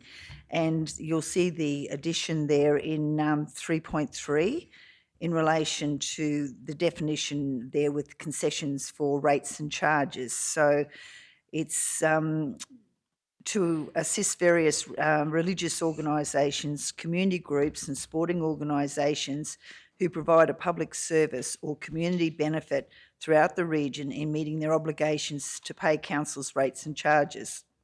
The organisation or group must be an entity whose objects do not include making a profit or provides assistance or encouragement for arts or culture development, and must demonstrate how it will directly benefit the residents of the South Burnett region. So that has been added just to as a part of the policy, but I just wanted to highlight to council that the definition there will be added to our revenue statement, and that's where the revenue statement is adopted annually in line with our budget, and that's where the clarification will come. So the policy is just a general policy, whereas the revenue statement is a descriptive statement. Thank you, General Manager. So the officer's recommendation, the committee recommends to council that South Burnett Regional Council Revenue Policy 23-24 Statutory 005 be adopted as presented. Is there a mover? Councillor Potter, seconder. Councillor Duff. Any comments on the Mr. Mayor? Thank you, Madam Chair. Just item 3.3, we had a discussion about not-for-profit organisations whose objects do not include making a profit and provide assistance to or provide a community benefit, but where they actually own real estate upon which a commercial activity is conducted. So I know we had discussion around one particular organisation, which will remain nameless, that does that. And I was of the view that we were going to factor in here a statement along the lines that rateable properties upon which activities of a commercial nature are conducted are not eligible for the rates and charges concession.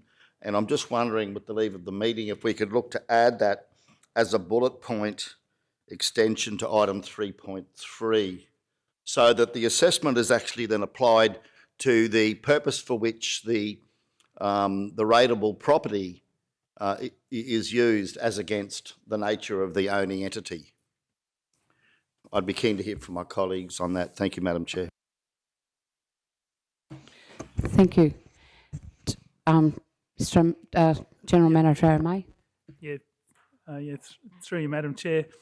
Yeah, I think as GM Jarvis pointed out, that the revenue statement provides that head of power and is the enacting document that gives us that ability to do those concessions, and the specifications, like say to the extent of what we do, is actually stipulated in the revenue statement, which will come later, which the council will have. So I think that's probably the appropriate place where we put, as Mr. Mayor's indicating, and that's where we thought that should go, is in that revenue statement. So yeah, this is the head of power that the revenue statement fall out of, and that's the one that will enact those concessions. Thank you, Mr. Mayor. Does that answer your query? Okay. Any other queries on it? If there's no further questions, we'll put the matter to the vote. All those in favour? Carried unanimously.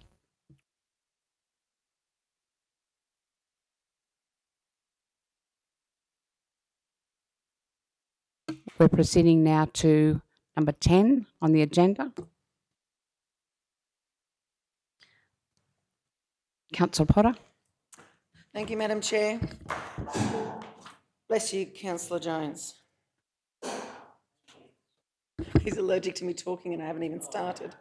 Okay, so I'd like to present my report. So the first thing is the Black Summer bushfire. We've got the South Burnett Facade Improvement Program. We are on the third and final round for the South Burnett Facade Program. It's been announced. It's opened. It opened on Monday. It opens Monday the 15th of May until Friday the 9th of June. This is a quick round and it'll be open for all businesses in the South Burnett Regional Council area to apply. So the information sessions will be held in Proston, Warrool, Kingaroy and Mergen ahead of the round opening. So informations for these sessions can be found on Council's website or give Council a call. The 2023 South Burnett Regional Youth Council have now completed their Leadership Summit, with Will Massara from the Youth Leadership Academy Australia facilitating. This was a fantastic weekend, bringing these young dynamic leaders together to make plans for the year ahead. Some of the ideas put forward included a youth expo to be held later this year and the addition of an arts competition to coincide with this year's Pig Jam Battle of the Bands and Music Festival. The Community Health and Wellbeing Morning Tea. The Community Development Team have been busy working with the Griffith University Long Look medical students to present a health and wellbeing workshop with free health checks across the South Burnett region, and local residents who have attended these events have had the opportunity to meet our budding doctors and enjoy a free morning tea. The South Burnett Suicide Prevention Working Group Incorporated have been busy with the Hope Rains over the Easter weekend and now with planning their upcoming events. Our AGM is on Wednesday, the 17th of May, and the first of our depressed cake shops will be held in Nanango on Thursday morning, the 8th of June, just before Nanango's 175th celebrations. South Burnett Partnerships for Kids have now completed the How Children Are Faring in the South Burnett community sessions. And although the attendance was not as huge, it was great to have such a wonderful group of people give up their time to attend and put their thoughts and ideas forward. A report will be presented to Council at the May Community Engagement Day, and we can hopefully work together to plan our way forward to benefit all of the South Burnett.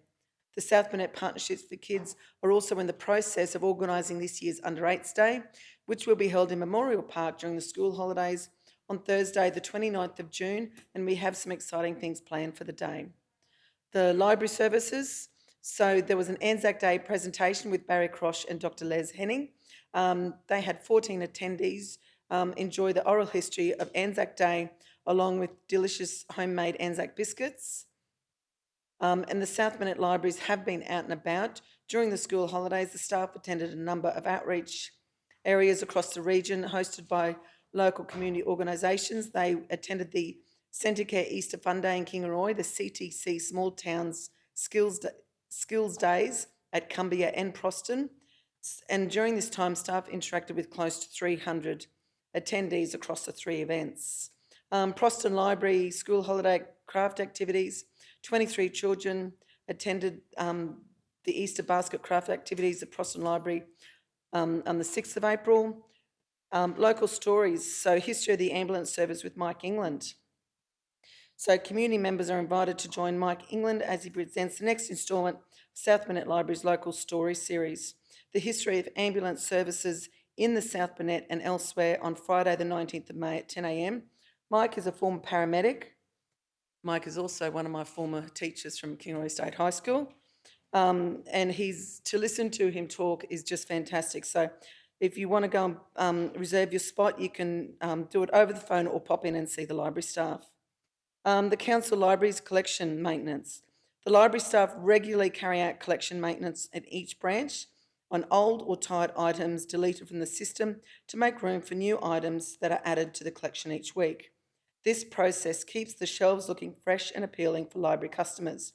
Items deleted from the collection are offered for sale at the Kingaroy Library or sent to St John's to be sold at the annual Bookarama event or donated to local schools and aged care facilities. Community groups interested in receiving discarded collection items are encouraged to contact the library staff at Kingaroy. The National Simultaneous Story Time.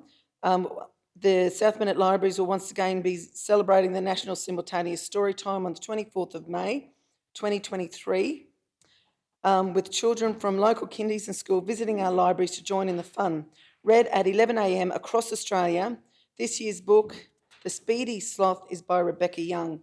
And I'd probably like to mention here that I will be leaving for a little bit during that time because I need to go and read that book up at Good Start Early Learning at 11 o'clock on that day too.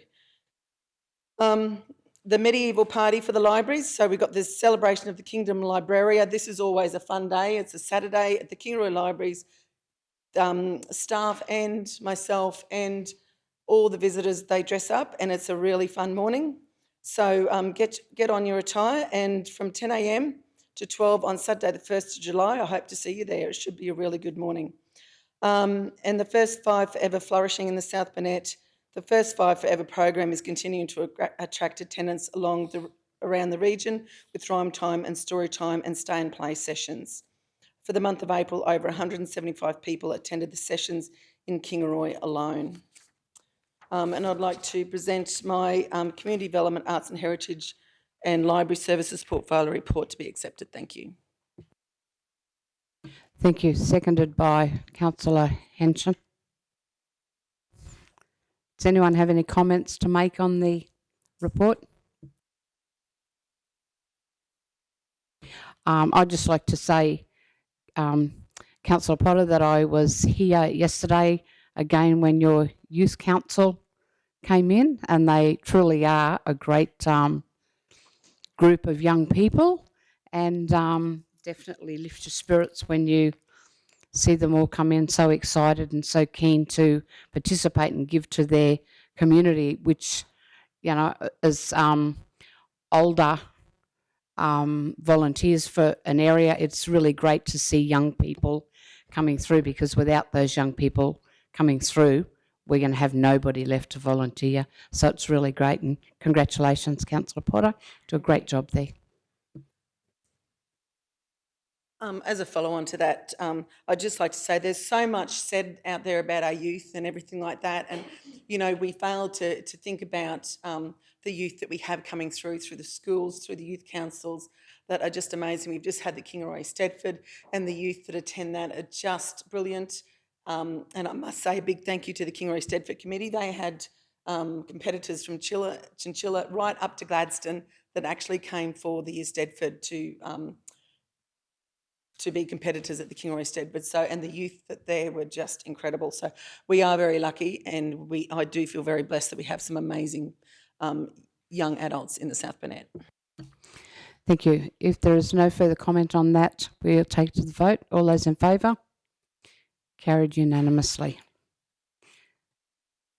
Next up, I think we have 10.2, Community and Lifestyle Operational Update.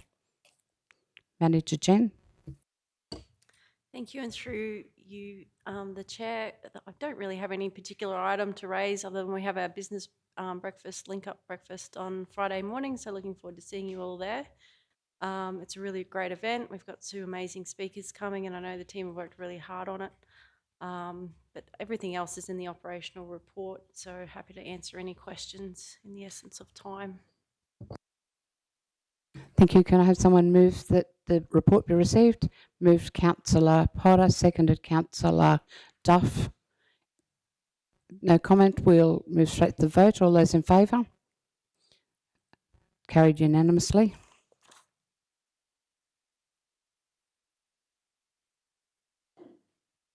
So the next one is item 11, and it is page 118. Working this microphone and going backwards and forwards. Okay, so we might pass over to General Manager O'May to give us an update on this.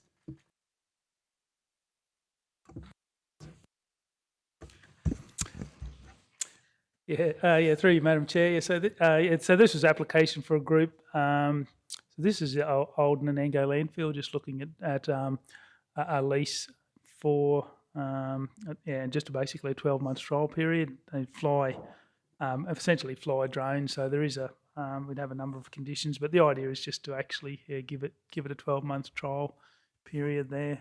But yeah, I think we have got conditions in the body of the report there. So yeah, probably just take questions.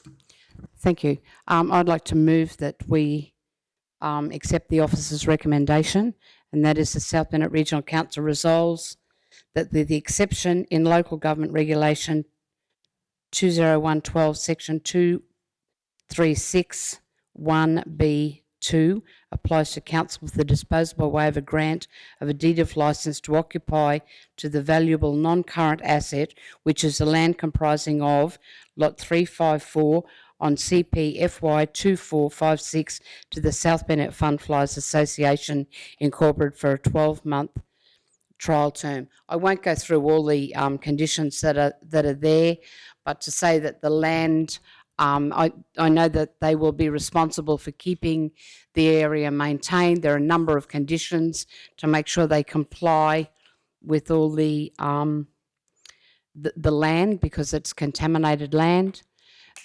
So I would look for a seconder for that motion. Seconder, Councillor Duff. Does anyone have any questions they would like to ask? So if there's no questions, we might put the matter to the vote. All in favour? Carried unanimously. So next is item 12, which is a portfolio, tourism, visitor information centre, sport and recreation and commercial enterprises. So that would be my portfolio. So I'll just try and get my... So I won't read through it, the whole thing, it's there. But I'll just read a few things out. And it was interesting to see the figures, the demographics of the visitors to the information centres, where in Kingaroy 71% were over 65. Nanango 100% were under 65, but maybe that's a bit, maybe they're lying about their age. But in Wondai, 64% were over 65, and I think that is an indication, but of a lot of our visitors coming to the area are the older demographic when they're looking to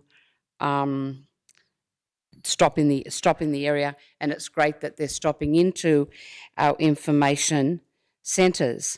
They're going to be doing another Famil tour, and this time the volunteers are going to be going to the Merry Valley Rattler in Gympie, which is good. I think I mentioned yesterday when we're at the Wandai business meeting, how important it is for people from this area to go out and familiarise themselves, but also to promote our area when they're out of a region. So that's a great opportunity for them to go and promote what we have in our area out of the area, and I'm sure they will enjoy the Rattler. I have been on it myself, and it's lots of fun. The sale yards, they have been really very busy with the two agents there working out of it. However, I think our community, especially our rural producers, need to bear in mind that it needs to be kept supported, and really it's probably a matter of, use it or lose it. So we really are looking for our community to make sure that they support the sale yards, because it is heavily sponsored by council. The Festival of the Dams, it's good that that's coming up. The fishing competitions that are coming up. I actually went out to the dam on May Day weekend, and it was to Bjelke Peterson, and it was so busy.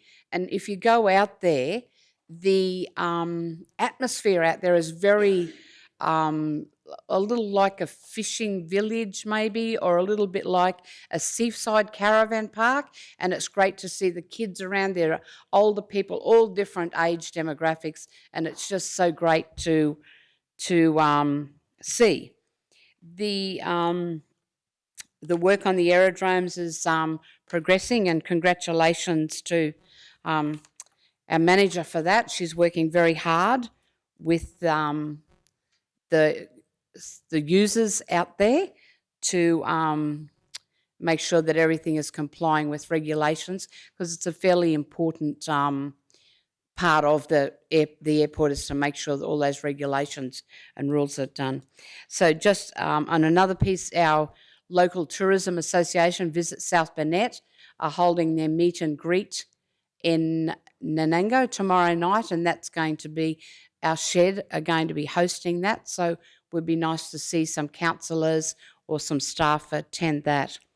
So that is probably as much as I can tell you. Oh, just a little on the sports. I know the soccer clubs in the area and the footballers, the junior footballers, they've got just some great numbers there at those clubs, and it's good again to see. We're not going to have seniors if we don't get those juniors coming through, and it's really good to see that, and it's good to see parent participation in that as well, really needed. So I'd like to move my report be accepted and look for somebody to second it. Thank you, Councillor Duff, seconded. Does anyone have any questions? Yes, Councillor Duff. Thank you, Madam Chair. Just wanted to flag on page 122, just the PCYC in Mergen are holding that volunteer forum on the 18th, which is not this Thursday but next Thursday, and it's pleasing to see that the VICs from our council have all, they're participating with a stall or stalls, and I was talking to Renee at lunchtime, and they've got a whole heap of, like, it's been well received. There's a lot of stalls there, and some interest from volunteers. So hopefully out of that forum we can get some more volunteers for our VICs and for our other not-for-profit groups. Yeah, it's a great initiative, and I just want to give a shout out to Renee from the PCYC for leading that project in the Mergen Town Hall. Thank you. Thank you, Councillor Duff. Any other comments? Councillor Shoemaker. Thank you, Councillor Erkins, for your report.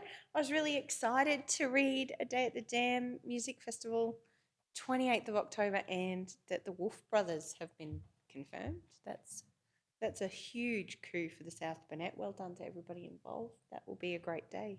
I just wanted to ask, when we were engaging in Wandai, and I'm sure many of you had the same conversation, there was a resident who was concerned about the spend in the fishing of the dams competition. And I just wanted to confirm that it's my understanding we allocate $10,000 toward that event, and it's used largely as a marketing event to try to attract more people to the region. I just wanted to confirm that I've got that right. or if there was any further, how council actually got involved in Festival of the Dams and why we do it, I guess is my question. Yeah, through the chair. Yeah, essentially it is just a marketing campaign, so that we and just top of the head can't remember. I think we do provide funding up front so they can get prizes and get things moving, but then we do get a return from nominations and that, so it doesn't cost the complete nomination. But yeah, it's basically a marketing thing. The more people that try the dam, yeah, people usually don't just come once; they come back again and again. So yeah, I think it is. And the idea with this year, with trying to have the festival of the dam, the competition's over both dams, so at BP and at Boondooma. So and then we're just putting in a component where you need to attend both to be I don't know, king of the dams or whatever it is. I'm not sure what the title is. So yeah, again a strategy, just trying to link the twos and promote, particularly now with the dams full and fishing well. So but yeah, essentially it's a marketing campaign.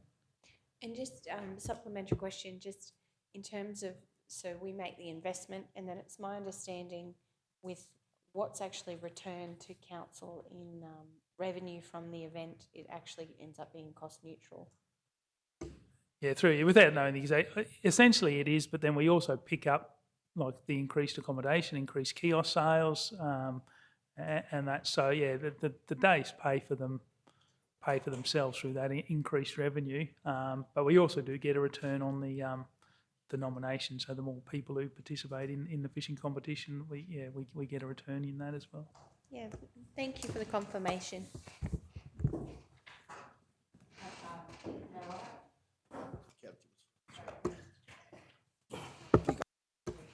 Councillor Duff, yeah. Thank you. Yeah, that I did have that same. Someone did raise that with me as well, and I think the concern was more about the $10,000, and I have raised this in the chamber before over a number of years about whether it's actually going to a private business as opposed to a not-for-profit group, and I think that was the concern raised.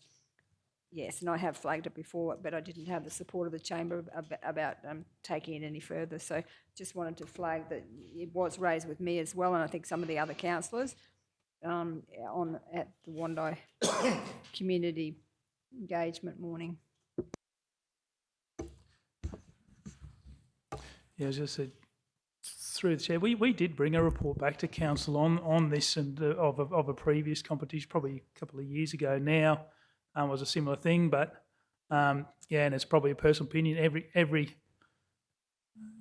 there might be commercial entities involved, but when you're paying advertising or anything, you're paying a commercial radio station, TV station, print media, or any marketing company. So yes, there is a cost in marketing, but you do it for a return. So I suppose that's.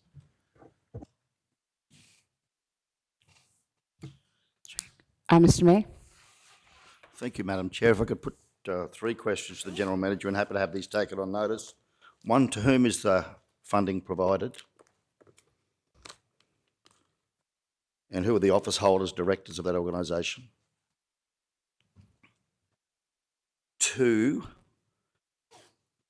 is there an acquittal/audit process in relation to the expenditure of the funding? And three, are opportunities provided equitably and fairly to all commercial operators to hold stalls at Boondooma Dam on the day of the festival? Happy to leave that with you for the next meeting. Thank you, Mr. General Manager.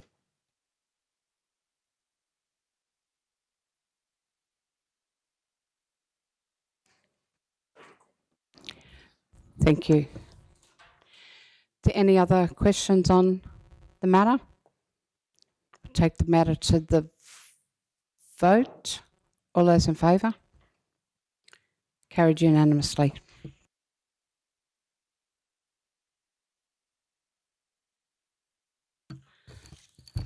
So next we're on 12.2, the Tourism Monthly Update, page 125. Go to Manager Jan.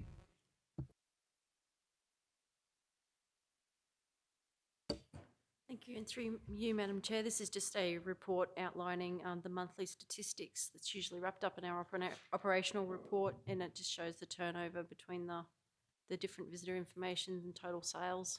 We're about on budget and expecting to hit our revenue targets for this financial year. Thank you. Thank you. I'll move that report be accepted. Would someone like to second it? Seconded, Councillor Duff. Does anyone have any questions on the report? If there are no questions, we'll go to the vote. All those in favour? Carried unanimously.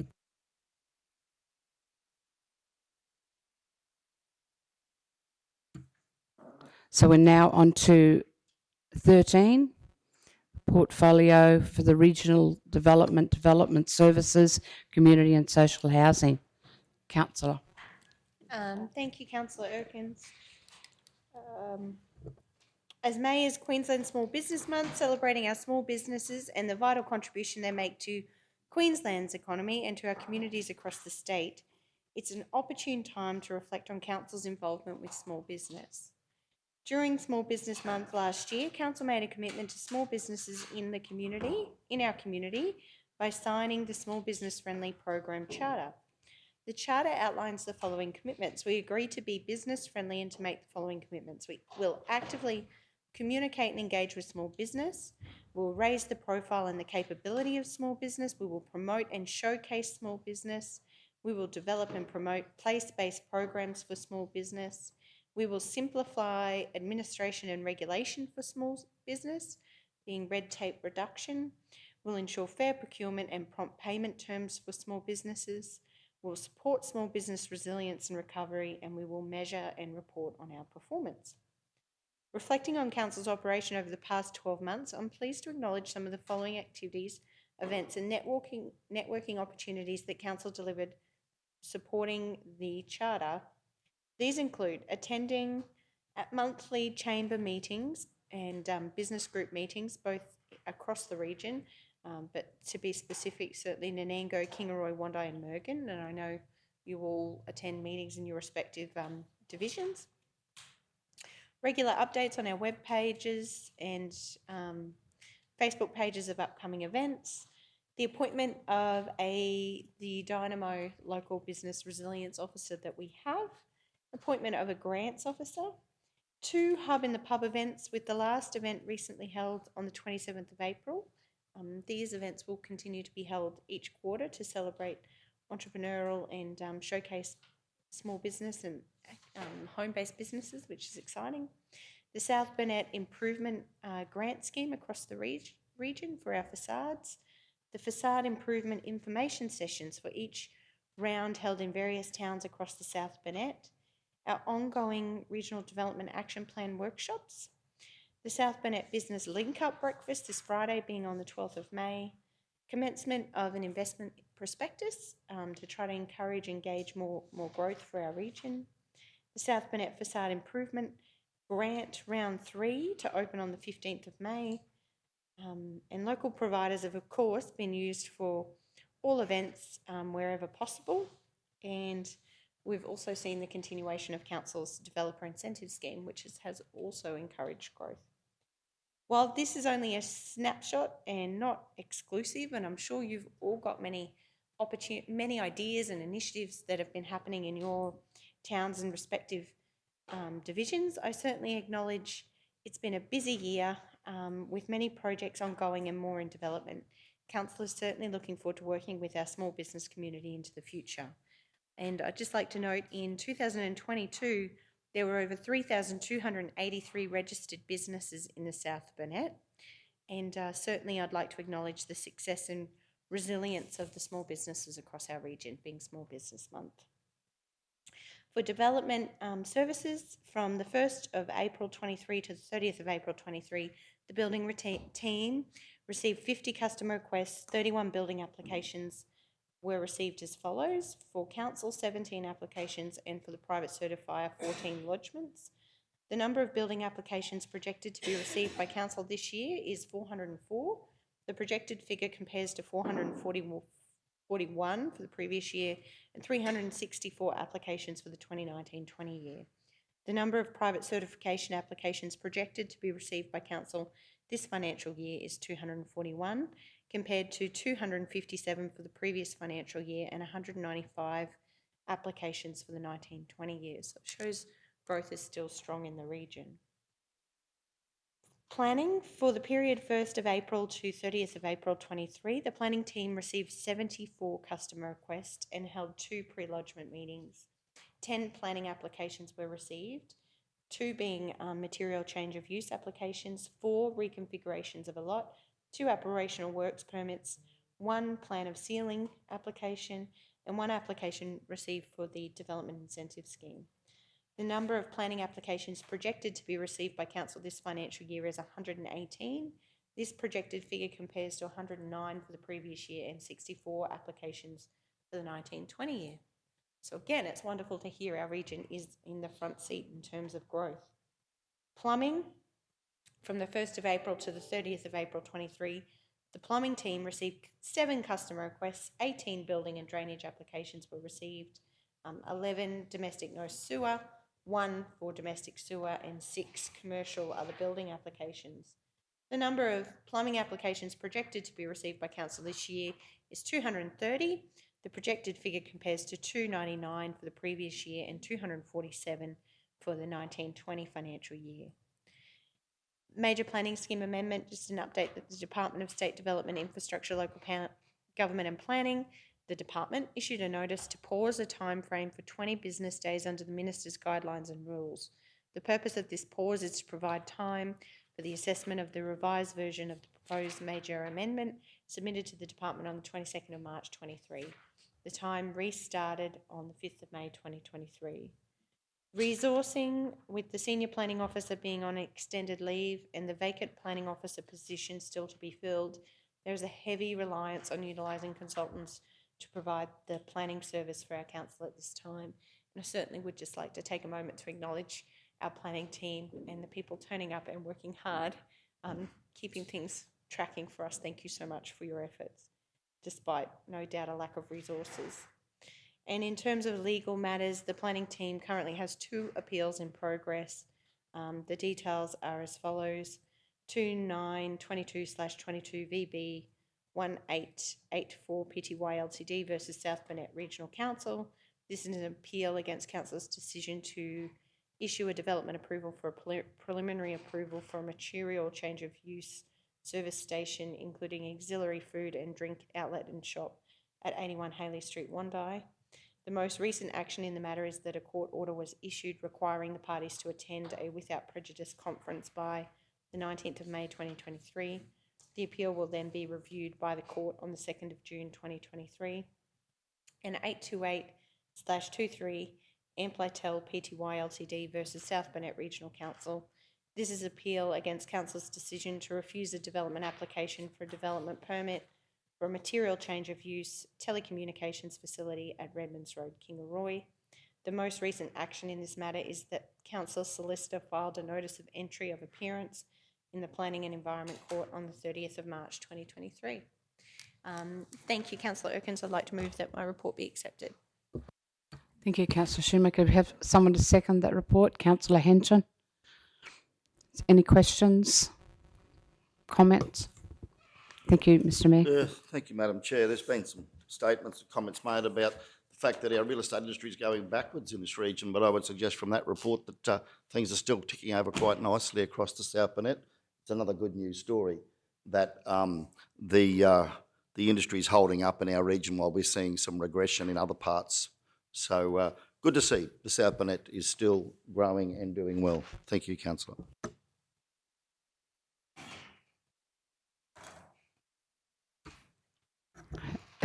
Sorry, Councillor Duff. Thank you. I just want to make note on in the planning section where it says that we held 2 pre-lodgement meetings and then 10 planning applications were received. So just wanting to know, so we've had only 2 pre-lodgement meetings and 10 planning applications were received. So do we offer the pre-lodgement meetings to all applicants, or is that just something that they request, or what's the process there? Because I know I'm keen to see, you know, as I've articulated before in the chamber about the, concerns about it's difficult to get planning applications through, and to try and smooth that, to have those pre-lodgement meetings, just wondering why there's 10 planning applications, only 2 was a reason for that. Thank you. Through you, Madam Chair, I think, we certainly obviously encourage applicants to have pre-lodgement meetings with their officers. There's great benefit to the applicant to, further understand, what an application needs to contain and what the assessing officers are generally looking for in an application against the provisions of the planning scheme. So certainly, that is definitely encouraged, and obviously the pre-lodgement occurs potentially well before the actual application is lodged with council. So you do see those numbers sort of being quite varied, but hopefully, from the 2 pre-lodgements that were held during April, that, during May or June, we'll see those applications being submitted to council for consideration. Thank you. Yes, I'm just pleased to see that we are offering that to them, freely offering that, rather than them having to, start to ask for, that we are leading that process. So that's great. Thank you. Is there any further questions on that? Oh, sorry, Councillor Shoemaker. I was just going to wrap up. Yep, go for it. Thank you, Councillor Erkins. I just wanted to point out, it was interesting, yesterday I met with a mortgage broker in the Chamber of Commerce hub here in the street. They had a small business gathering where they had some startups come together in the hub to sort of promote what they were doing and learn from each other. It was really wonderful. I dropped in there quickly, and I was talking to a mortgage broker, and he showed me some of the statistics, and it was just interesting to see in terms of buying a house in Kingaroy. I don't have the statistics for the region, but just in terms of Kingaroy, the median, or the growth, the median price trend for our region in Kingaroy is actually up by 17.7%, which is huge, because some regions are actually starting to fall back down around that 5, and I'm sure you would know more about this than I do, certainly. But he pointed out to my attention, over the past month, the statistics show there's been 132 houses available for sale in Kingaroy, and there's been 1,256 interested buyers. And in terms of rent, I just wanted to bring to Council's attention, based on the data that realestate.com carry and have across all real estates, there was 30 houses available to rent over the past month in Kingaroy. There's been 249 leased in the past 12 months, and on average they last about 14 days. If there is a house on the rental market, it's lasting about 14 days. So 30 houses available in the past month, and there was over 300 registered people interested in renting a house in Kingaroy. So it just goes to show, despite what may be happening in the broader Australian economy, still significant interest in our region, and it's really exciting prospect when you think about what could be. And just yesterday I drove around the Summit View estate, which we know was a very long-term project, to see that stalled development actually be completed, and it was very exciting to see the first house be constructed on the street. So, I guess it just offers some hope that some of the development that we have seen coming through, some of the reconfigurations of a lot, some of the work that the teams are doing to break up those larger lots into smaller lots, it's certainly worthwhile and warranted, because there's still plenty of interest from people to move to the South Burnett. So thank you to our planning team for the work that they're doing, and thank you for the opportunity to share my report. We'll put the matter to the vote. All those in favour? Carried unanimously.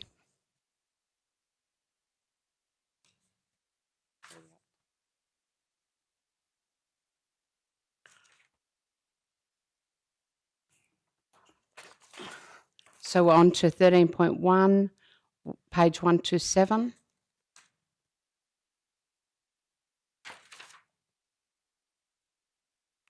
No, we've just done that, sorry.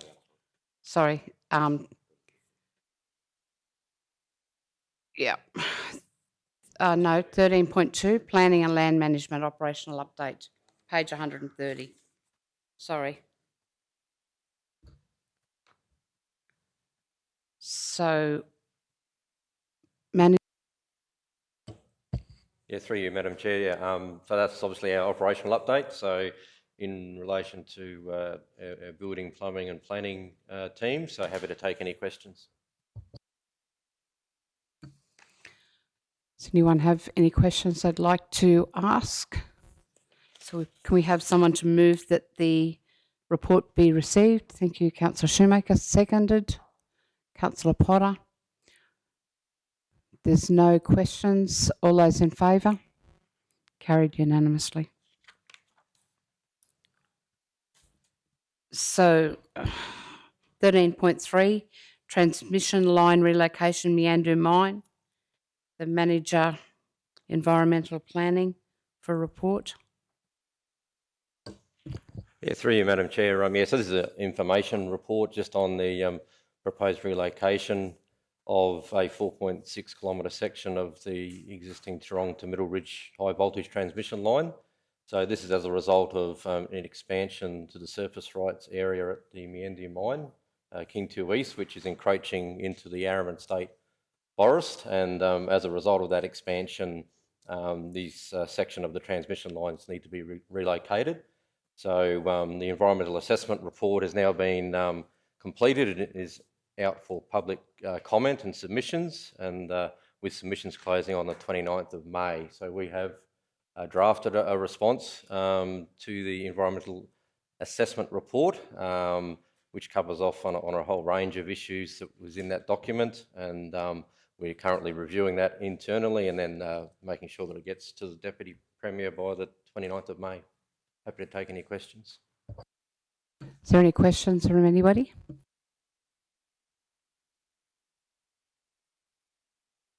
So would someone like to move the report be received? Move Councillor Potter, seconded Councillor Henson. All those in favour? Carried unanimously.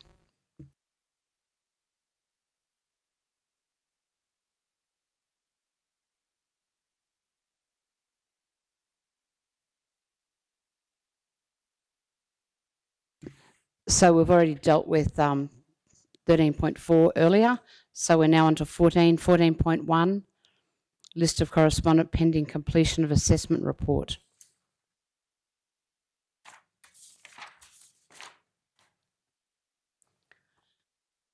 Pete, sorry, General Manager O'May. Oh, yeah, through you, Madam Chair. Yeah, so there's just a list that we present each month at the Standing Committee of applications that are on the books. So yeah, these are ones that are just still working through the system, just pending completion. So recommendation is just receival of that. Thank you. Would someone like to move that the report be received? Moved by Councillor Henson, seconded by Councillor Potter. Does anyone have any questions on any of those? All in favour? Carried unanimously.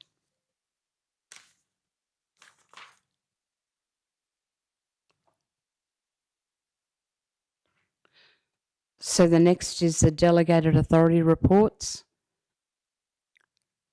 Did you give that? I'll pass over to General Manager Meehan. General Manager May. Yeah, through you, Madam Chair. Yeah, so again, just the report with the applications that have been approved by delegation. So yeah, they're just listed there. So for the previous month, these ones have been approved by delegation. Thank you. Would someone like to move that report be received? Moved Councillor Shoemaker, seconded Councillor Henson. Does anyone have any questions on that? If there are no questions, we'll go to the vote. All those in favour? Carried unanimously. Now to 15, questions on notice.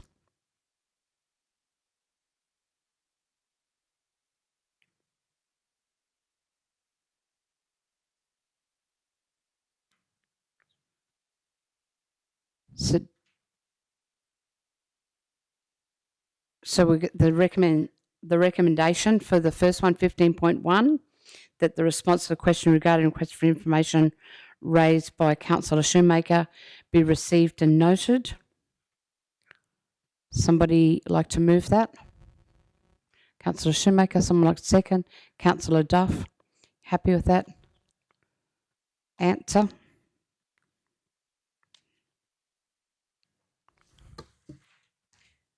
Yes, thank you, Councillor Erkin. So if I'm reading this right, we don't necessarily track the time spent, but we know from July 21 to 30th of June 22, there were 75 requests for information made by councillors, and from July 22 to present has been 22. Yeah, no, happy with the response. Thank you. Thank you. Does anyone else have any questions on that? All in favour of the report being received? Carried unanimously.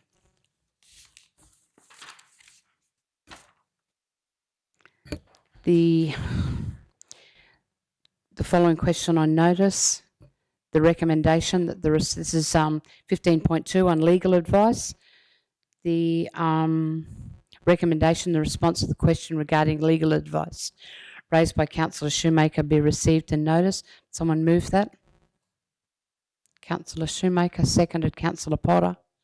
Speaking. Yeah, certainly appreciate the information, and I know the register is available online. It does concern me that we're not yet through the year and yet we've exceeded our budget allocation for legal advice by $100,000 of ratepayer, hard-earned ratepayer dollars is a lot of money, in my opinion, to be investing in legal advice. $164,888, I believe, is just too much money to be investing in legal advice, particularly when we know how stringent our budgets are. And certainly I can see there's a bit of a summary around some of the things we might have asked for legal advice. I probably would like to understand more of the detail of that, to understand what quantifies the overspend in the budget. So, I'm happy to perhaps put that as a question on notice for the officer of the CEO or whoever's responsible for this budget allocation. Why is it we've exceeded by some $64,000? And I just probably want to understand, some of the details around this. Is a very, basic summary of why we've sought legal advice. I'd like to see if there's specific trends here. Do we need to increase the budget for planning, or is it more around, councillor interactions? So I'd probably like to see more detail around the themes. I'm happy to accept the request, the response, but it's probably not the entire answer I was looking for. So if that can be taken as a question on notice. A question on notice to General Manager. Take that a question on notice. Yes, through you, Madam Chair. I'm happy to take that on notice. Councillor, the corporate department, that's where the budget actually lays, but the register of legal advice is only, it's updated when whoever's seeking the legal advice gives us the information or requests that it be recorded when we get a response. So that's the way we record it, but I'll certainly do a deeper dive for you and come back with more detail. Thank you. Thank you. So does anyone have any further questions on that? There's no further questions. We'll go to the vote. All those in favour? Carried unanimously. So we're now up to the confidential section. Oh, sorry.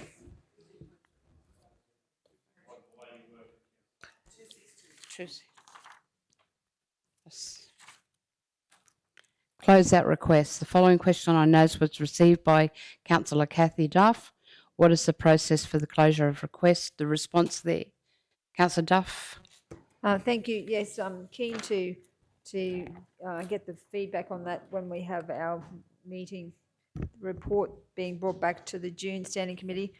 Just it might help to answer what Mayor Otto was asking this morning about, what do you do when a request, you keep getting the same requests back from customers, and I'm just wanting to know whether we actually phone the customer and say, well, we couldn't do that, or what is the process? So probably the detail around how we actually engage with the customer to say, well, that's done and dusted, and particularly some of those compliance ones, because I know that I believe that a lot of the compliance ones we say that because it's it's in confidence, they can't tell the customer what's happening, but are we getting back to the customer and saying, well, that matter has been followed up?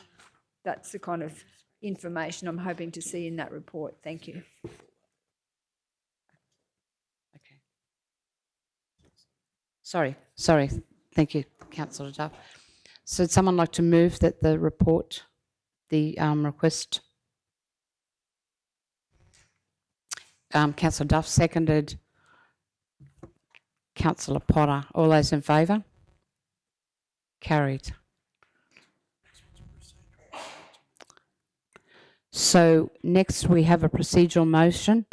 The council considers the confidential reports listed below in a meeting closed to the public in accordance with section 254J of the Local Government Regulation 2012. So that's 16.1, 16.2, 16.3 and 7.6. Do we have someone move that? Moved by Councillor Potter, seconded by Councillor Henson. All those in favour? Carried unanimously.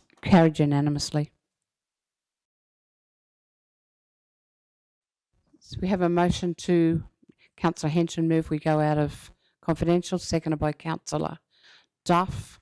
All those in favour? Carried unanimously. Okay, so the first item,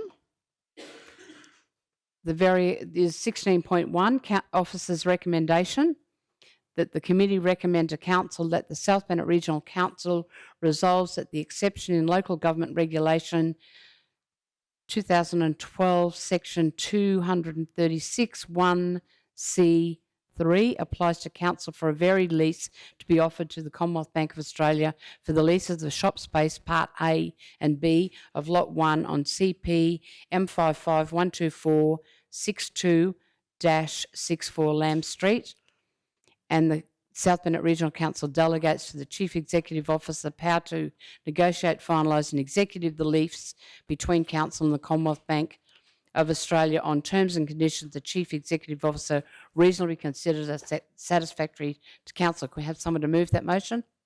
Moved by Councillor Duff, seconded. Councillor Potter. All in favour? Carried.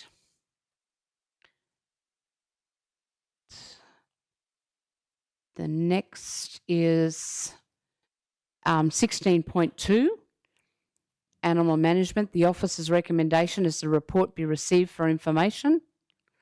Somebody move that. Moved by Councillor Duff, seconded by Councillor Henson. All in favour? Carried.